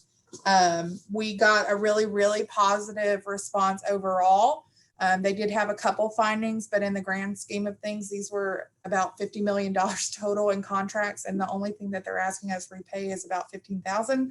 So I feel like that's a huge success overall. So I did just kind of want to go through these couple items. Like I said, there's actually 3 actions that I'm asking you to take. The first is to accept this audit into record, just kind of a general thing. The second is to authorize that we go ahead and repay that $14,000. And just to clarify, that $14,000 is actually related to the Lake Anahuac East Levee acquisition. It has to do with some prohibited language that was included in those contracts. And this is a very old project, but there was what they call cost plus language, which means that the language in the contract said that PAS, which was our property acquisition contractor, was allowed to have a certain amount of profit plus percentage of profit. And so they calculated, it was a 10% cost plus. They calculated that amount, and that came out to what was listed in that memo that I sent you. And then we had 1 duplicate parcel purchase, and then also an unsubstantiated fee, and that equals that 14,000 and change. I had a call with the GLO 2 weeks ago, and they asked that we go ahead and submit that payment as soon as possible. There's another area with pertaining to Trinity Bay and the miscalculation of deductions for benefits. But that's something that Trinity Bay is working with the GLO on. In the finding, they alleged that Trinity Bay had not deducted enough for health insurance, dental vision, those kind of deductions. But in actuality, they had shorted themselves, TBCD had. And so they didn't actually request as much from General Land Office as they could have. And so they're working through that. That's not necessarily something that we're involved in other than oversight of it. So that 14,000 is all that we have to repay. And the third action that I'm asking you guys to take is to approve the updated purchasing policies, which are included in the packet. These were last updated on July 10th, 2018. The only thing that I have changed in here, and I did work with both Ryan in the county attorney's office and George as well, is that first addendum on page 11. It's the only addendum that says purchasing and procurement procedures for federal funds. And all I did was take out the previous last little note there and modify it to say refer to Appendix 1, which begins on page 13 of that packet. And then I included an entire appendix related to procurement with federal funds. Per the GLO's guidelines, it's basically verbatim to CFR 200, which is the federal regulations associated with procurement. This meets the General Land Office's standards. They're happy with this. We just have to accept it into record, and I'll send it to them and they'll be satisfied. Do you have any questions? I'm sorry, I know that's a lot of information. Samantha, what item, where was that item at the end of it, or where was it at on the purchase? Yes, sir. It is all part of that 19.17. It's kind of one big item. Yeah, and it actually should have been separated out, I think, Sam, because on the agenda is approved the 15,545 reimbursement. Do you have to have this done today? That I can just let them know that we're going to bump it back to next court if that's what we want to do, to break them out into 3 separate items. That's no problem. We've been really okay. Yeah, why don't we do that, and we can correct the amount, and then you'll have update the purchasing policy and audit. I think that'd be a little cleaner. No problem. We'll get that done, and I'll notify the General Land Office, and they'll be okay with that. Like I said, they've been very pleasant to work with. So. Okay, good. All right, so let's pull 17 off the consent. And then we're also on table 16 on the consent. Thank you, Sam, for the report. That was all you had. That's That's all I have. If you need anything else from me, I just took up probably 30 minutes of time. Corey, do you need me at all? That's I don't all right. think so. There's I a know lot of that I stuff to appreciate get it, done. Sam. Yes, sir. This was a busy one for me, so. All right, let's go back to 3.1. And as I talked about Aaron a while ago and everything that's going on, you know, there's a team of folks in the EOC that have regular jobs like Sam and Ryan and Corey and Lauren and everyone else that have put in a lot of extra time on different jobs than what's normal. So I appreciate all of you. Okay, 3.1, Corey. Okay, so and it's good that y'all heard the discussions about Spindletop and the overall studies, because that's just a large part of what needs to be done to get started. You know, obviously we have talked about overall drainage and what we're doing. You know, last year we cleaned like 250,000 linear foot of ditch in the county, across the county. I'm not sure exactly how much linear footage. I haven't added that up this year, but we're making really good progress. We've been working really hard again throughout the county. I know around the Beach City area, northern Anahuac, and in the Winnie area, we've done a lot, particularly this year. You know, we've run out of culverts twice as we're trying to increase culvert sizes throughout the county, and trying to get that up to where we get rid of those small pipe locations where, you know, things might end up just being slow. We've got some things that need to be cleaned out, or during an event where, you know, a smaller pipe might get plugged a lot easier with, you know, branches, or, you know, a milk jug, or a basketball, or volleyball, or, you know, whatever else might be out there. So anyway, trying to make all those improvements, and we're not going to stop that working through the winter and through the spring. So I think that's all good. In addition, y'all bought the additional large track hoe, which has been working hard continuously. We finished up this year the Hackberry location that had been cleaned somewhat after Harvey. They just got underbrush. We took out all the large trees so that we could actually get to it and mow it, instead of actually have to shred it each time. We also have in the Anahuac ditch. Actually went much quicker than I thought it was going to. It was a very challenging location. Property owners worked with us pretty well. Was able to get that knocked out and just finish that this month.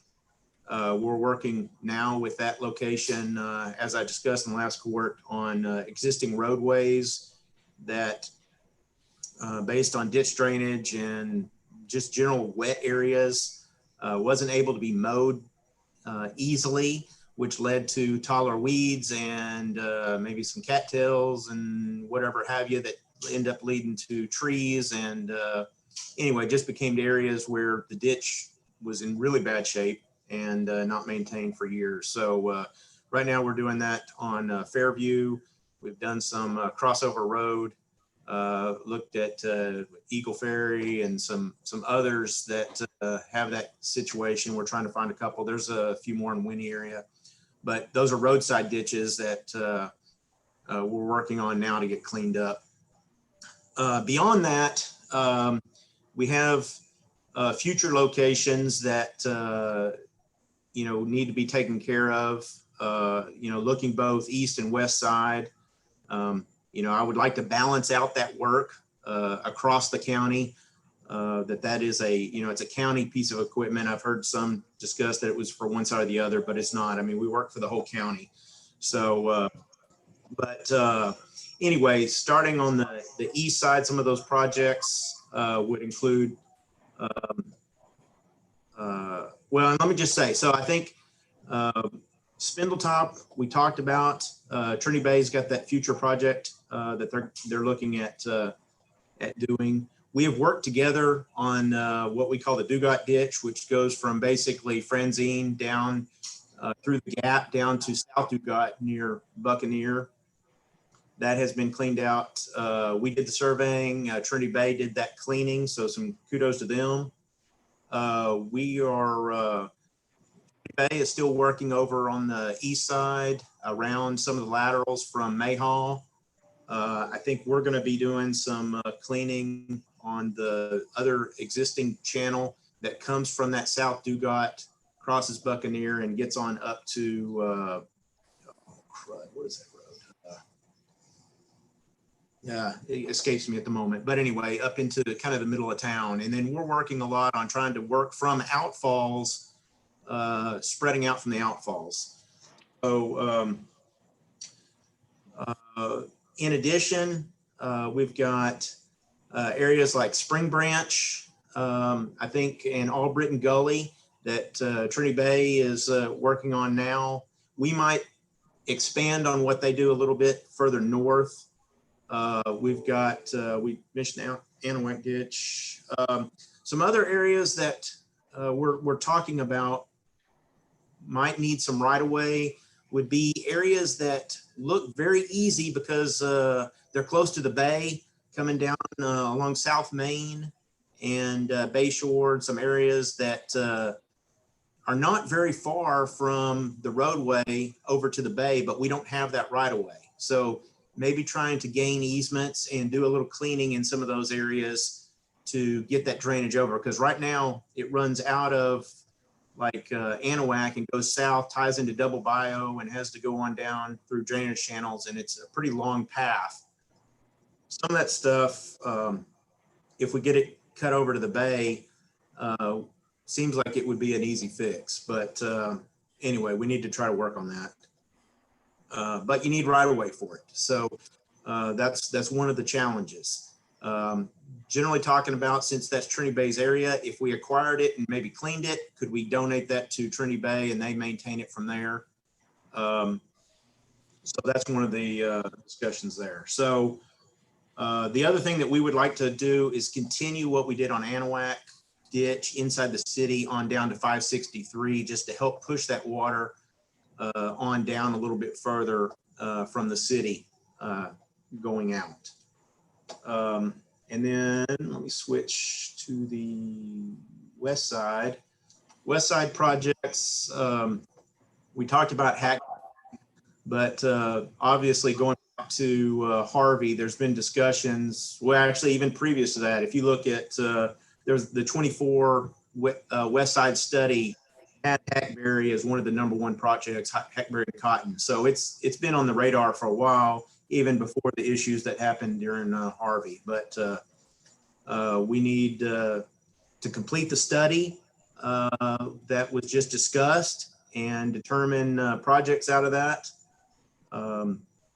We need to acquire that right of way so that we can clear vegetation and then possibly even do some widening for bringing more capacity through there to get it on down to the bay and stop any potential flooding for the future. Point Borough Gully needs an easement and clearing. We talked about that in the last court. Some of the challenges is we tried to, or the court tried to acquire that in the past and wasn't able to get it, but that's something that needs to happen. Skylane RWJ project. We've talked about that. That project was, there was grant for that project. We ran out of the time frame of that project back in December, and all the items still were not complete. So we need to go in there and do some bit of completion work that we estimated could be around $100,000 to $150,000 that needs to be done in there to finish that job up. Hey, Corey. Yes, sir. Go back to #2, Point Barra. Yes, sir. Is that all in HOA? No. So issues that were brought to our attention and we talked about from the HOAs, they dump into Point Barrow Gully and they go in private property. So those private properties that need to be, you need easements on are not in an HOA? Correct. Okay, that was my question. Yeah. And you know, we've talked about that, and you know, I've gotten several questions about that, even from the last court, as to why, you know, why subdivisions and all can build, and you know, basically they dump into these drainage channels, and why the county doesn't have control of it all the way to the bay or, you know, wherever else. And it is, you know, a bit unique is that the water is so close, essentially. But I mean, I don't know. And it's just, it is a challenge. It seems in general like you should have that. And, you know, I face that with TxDOT too. Everybody dumps into something else, into a channel, and it just, you know, it goes through several areas of responsibility, and it makes a challenge when you're trying to make these improvements, and you have to have people on board. In some instances, it's private citizens, you know, in their private land and interest, and it is just a challenge. Can we ask that HOA to work with those private landowners downstream to try to get easements, temporary easements, whatever we need to do the work? Well, I mean, they could always do that, but that is outside their area of responsibility for certain. No, but I mean, it's benefiting them. Could they go to It these is. people versus the county going to them? I don't know if they'd be more receptive to their neighbors or. Judge, in this particular case, Point Barrow, the ditch we're talking about, it doesn't only drain, you know, Barrow Ranch and the HOAs. It drains that entire watershed in that area. There's a lot of stuff on the west side of 2354 that it drains. So it's taking up a large area. And if you recall, after Ike, that was one of the ones that we got grant money to, or the county did, to take care of, but they couldn't get the right of ways. Some of the landowners bucked them, and so, you know, it fell apart. Yeah, and we didn't want to. I recall that, and we didn't want to have to condemn. So the question is that we need to address on these is, how do you get those right of ways? Right. Or do you put in a diversion channel? Is there, is there vacant property where you could put in a diversion channel? And I'm just thinking out loud here. No, I mean, that's a good point. I'll let Corey weigh in, and hopefully that's something the study will come back and tell us.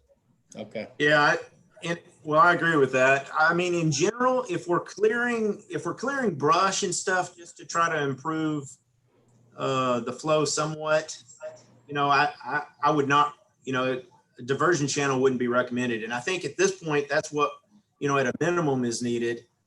But if you can't get the right of way and there's vacant property that you wouldn't feel too bad about condemning, you wouldn't want to, but it'd be better than condemning somebody's backyard where that gully goes through.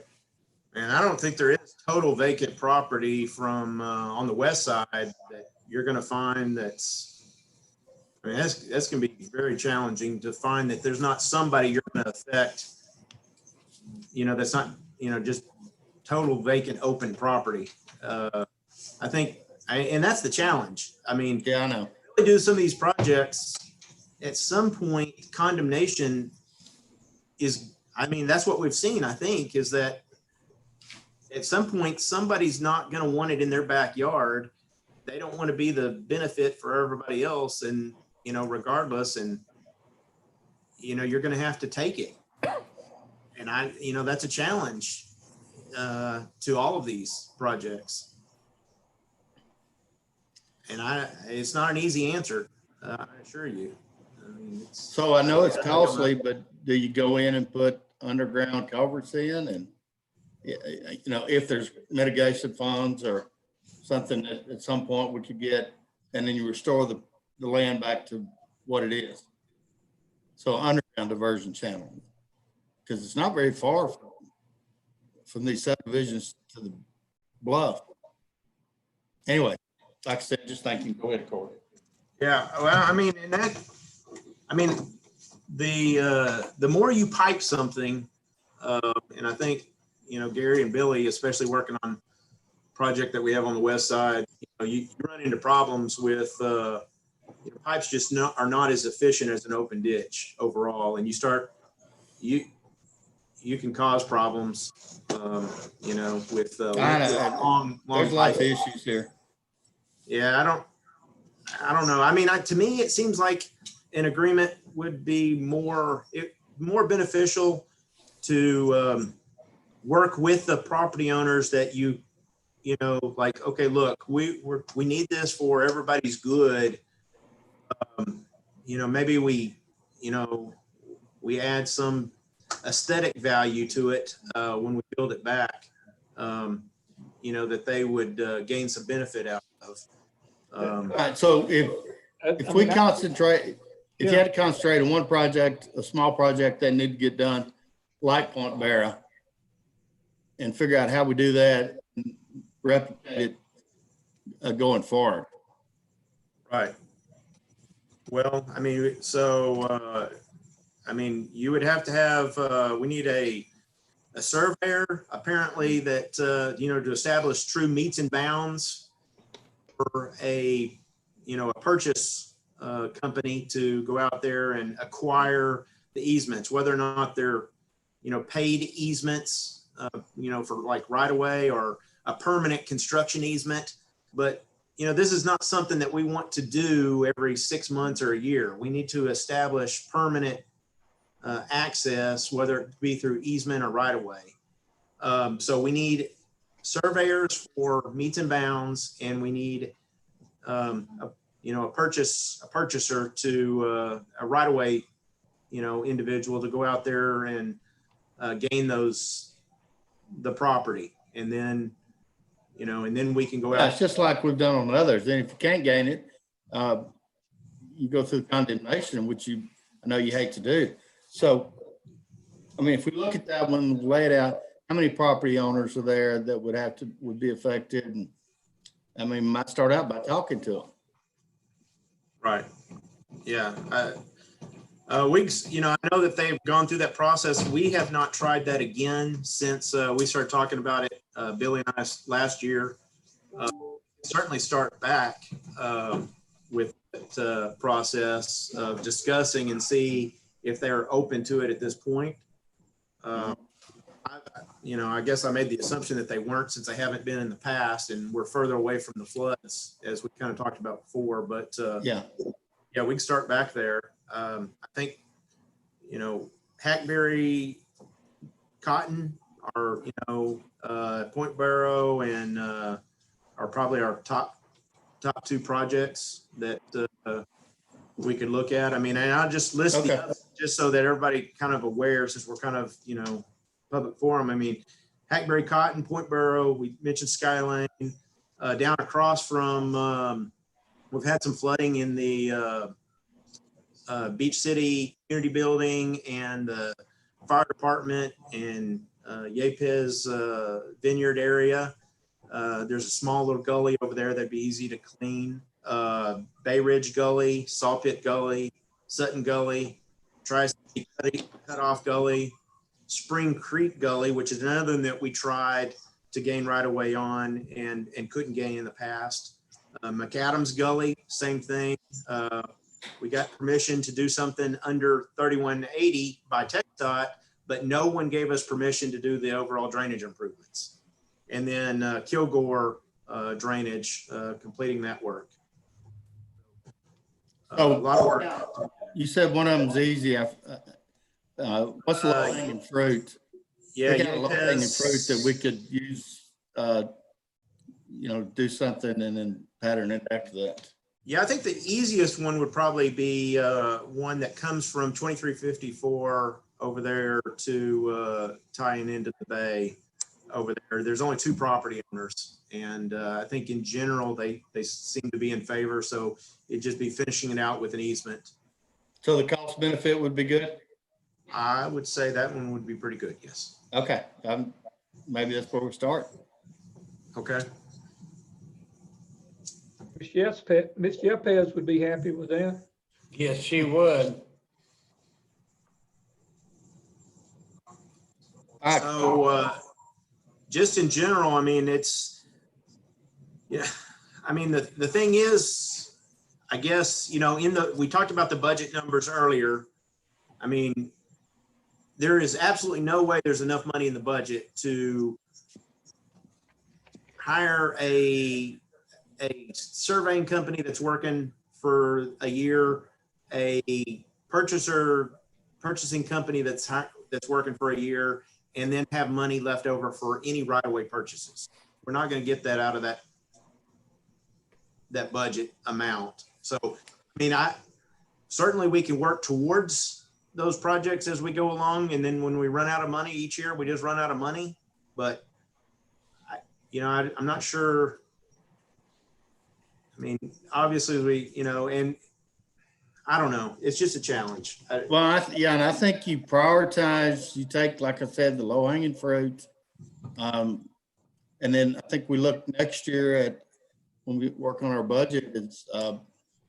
Is dedicating some more funds into drainage. We're gonna.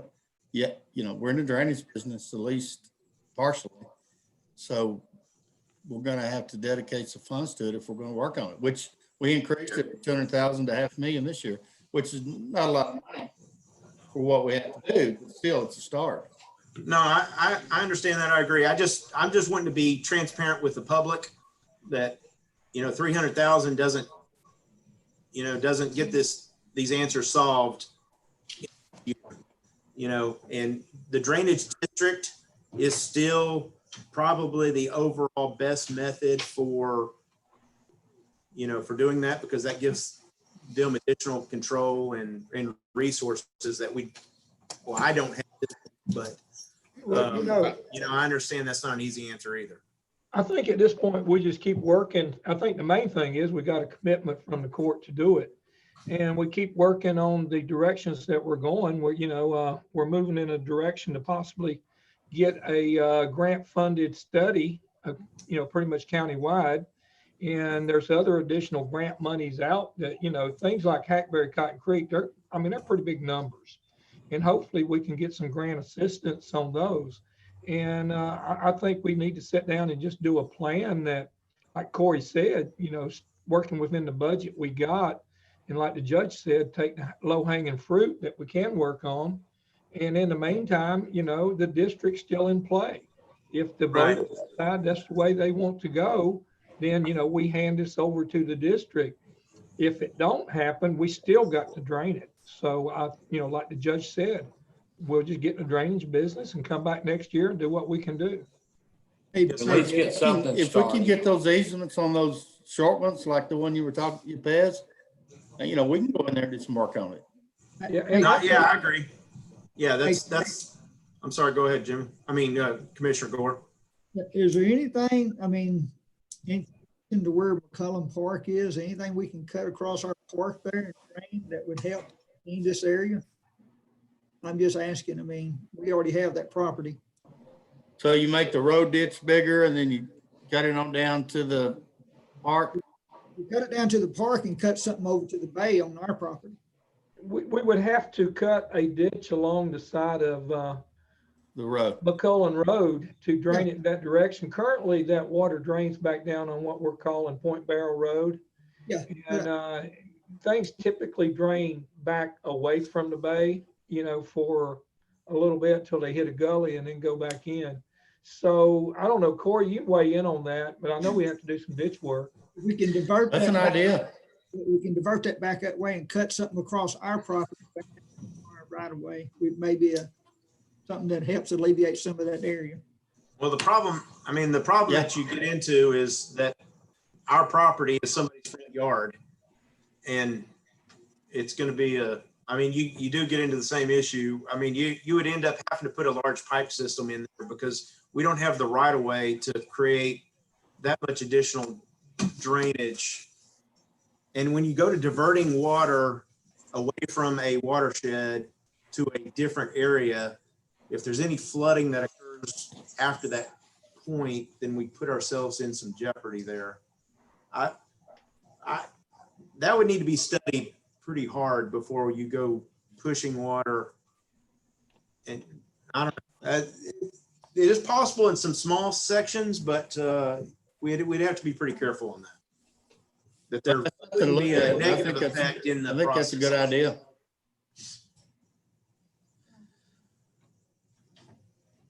All right, Corey, what else? I mean, that's it. You know, we've got a lot of projects, you know, a lot of potential projects. You know, I think we keep the door open on them, but I just didn't want to shut the door on the potential drainage district. You know, I'm not in favor of, well, nobody likes additional taxes, but it would be a positive way of being able to make progress quicker. But it's just, I think it's just gonna be important as we move forward that we're transparent with the public that, you know, what our priority list is, and it's based on low hanging fruit of what we can get easily. And so the more cooperation we have with areas, you know, the easier that's going to be. You know, and some of these projects, even though we have a desire to get them done, you know, if without cooperation, the cost can make it prohibitive. And so anyway, we'll just continue working from year to year, and we'll just see where we go. Well, and with the increase in values, we should be able to slowly increase our flood control tax while we're working on these things that and still be able to maintain the same tax rate or lower tax rate. So we need to look at that hard for the 2022 budget. All right. If nothing else, Corey, thank you very much. With no action on 3.1 and no action on 3.3, I think we're done with the first page. Let's go to consent. And we voted on 15, we tabled 16, 17. All right. Hey, Judge. Hey, Judge. Ma'am. Ryan's here to give a weather update from the 10:30 call. Okay. Take that real quick. Ryan. Yes, sir. Not a major change. It has downgraded to a tropical depression now, since the winds are 35 mile an hour, which that's good. So there shouldn't be a wind threat, but the flood threat is whether that be the risk of the rainfall or the tides or potential flash flooding. So they said, Weather Service said for the next 24 hours, we were going to have to deal with this. But other than that, the forecast rainfall and everything hasn't changed from earlier. So what is the forecast rainfall again? So now they're saying 5 to 10 inches, possible 15 in those areas that are right on the coast. And the radar shows it in Houston now, and it's moving, I think, about 2 miles an hour. So it's moving pretty slow our direction. Yeah. Okay. Thank you. No problem. Thank you. All right. Going to the consent. We'll start in the middle of this time. Precinct 3. Gary, you got any items on consent that haven't been discussed? I think we hit everything that I had circled. Precinct 2, Mark, Commissioner Taft. No, I'm like Gary, we've covered it, so I'm good, Judge. All right, precinct 4. Commissioner Combs. 4. Oh, I'm sorry. I guess that is me, right? On the, well, I had a question from Mike. He was checking out on his licensed electrician, so I'll wait and follow up with him on that. Okay. And then on item number 1910, I'd like to point out that the wrong, that says it is for Cypress Point, but yet you got rain tree drawings in there. Corey. Okay. So I don't know how we can do that, or can we? I don't know. Well, what do you actually want to approve, Corey? The Cypress Point? Yeah, at Cypress Point, they actually, golly, I didn't check that. We got that drawing. All right. Well, I mean, we can prove it. That's what's on the agenda. I mean, the approval is for Cypress Point Section 3, and they actually bonded it. So we held it last court because we didn't have the bond. they gave us the bond this last week. So I apologize for not checking that drawing before I submitted it, but the approval is for Cypress Point and it is accurate. So if we approve Cypress Point, Corey, then you need to get that insert to us so that we can actually put it in the. I can, I'll call Brad and we'll get it to you. And we can run it back through under 19.1 on October 13th as well. Yeah, Just as an so we FYI. can, yeah, that's a good idea. All right, what else, Billy? Commissioner Combs?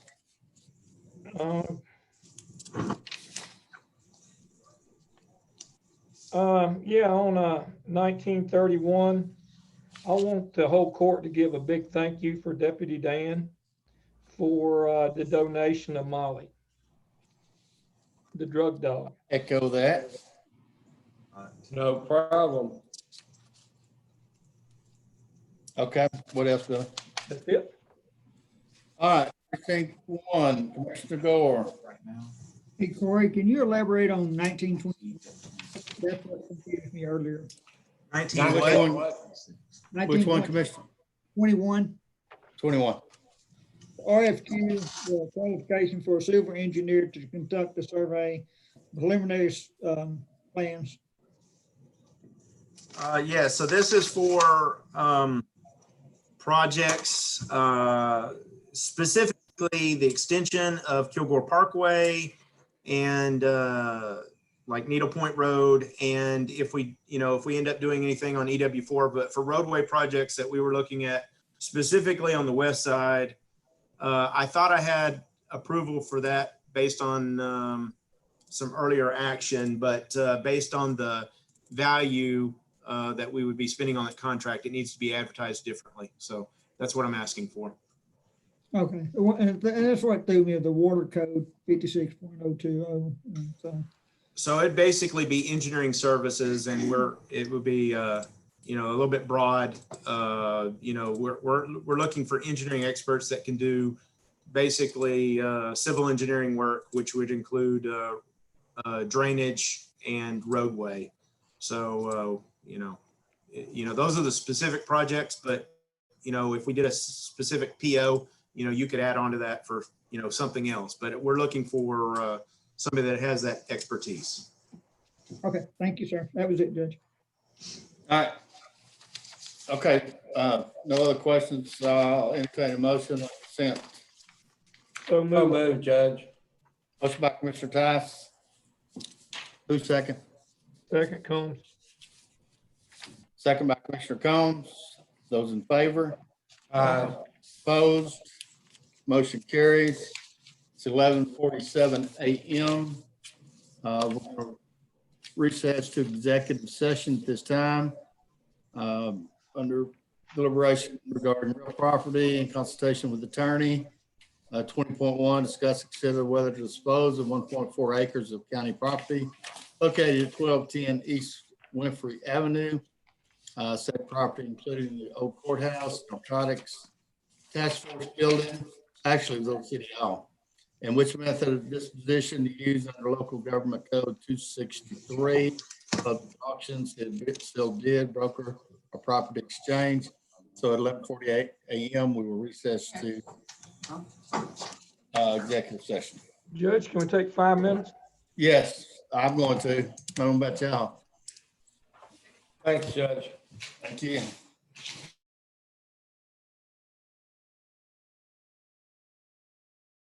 All right, court come to order after executive session. It's now 12:22 p.m. We took 21 back there. I'll entertain a motion to dispose and list property at 1210 East Winfrey Avenue and list with the broker and allow Commissioner Nelson and Commissioner Combs to set the selling price. So moved, Judge. Sorry, I got to turn my volume up. Hang on. a minute. Combs. Commissioner Gore. Second, Judge. Commissioner Gore. Motion by Commissioner Gore, second by Commissioner Tice. Any questions, comments? Hearing none, those in favor? Opposed? Motion carries. Nothing further to come before the court. Thank you, guys. I appreciate it. And we'll talk to y'all later. Have a good day.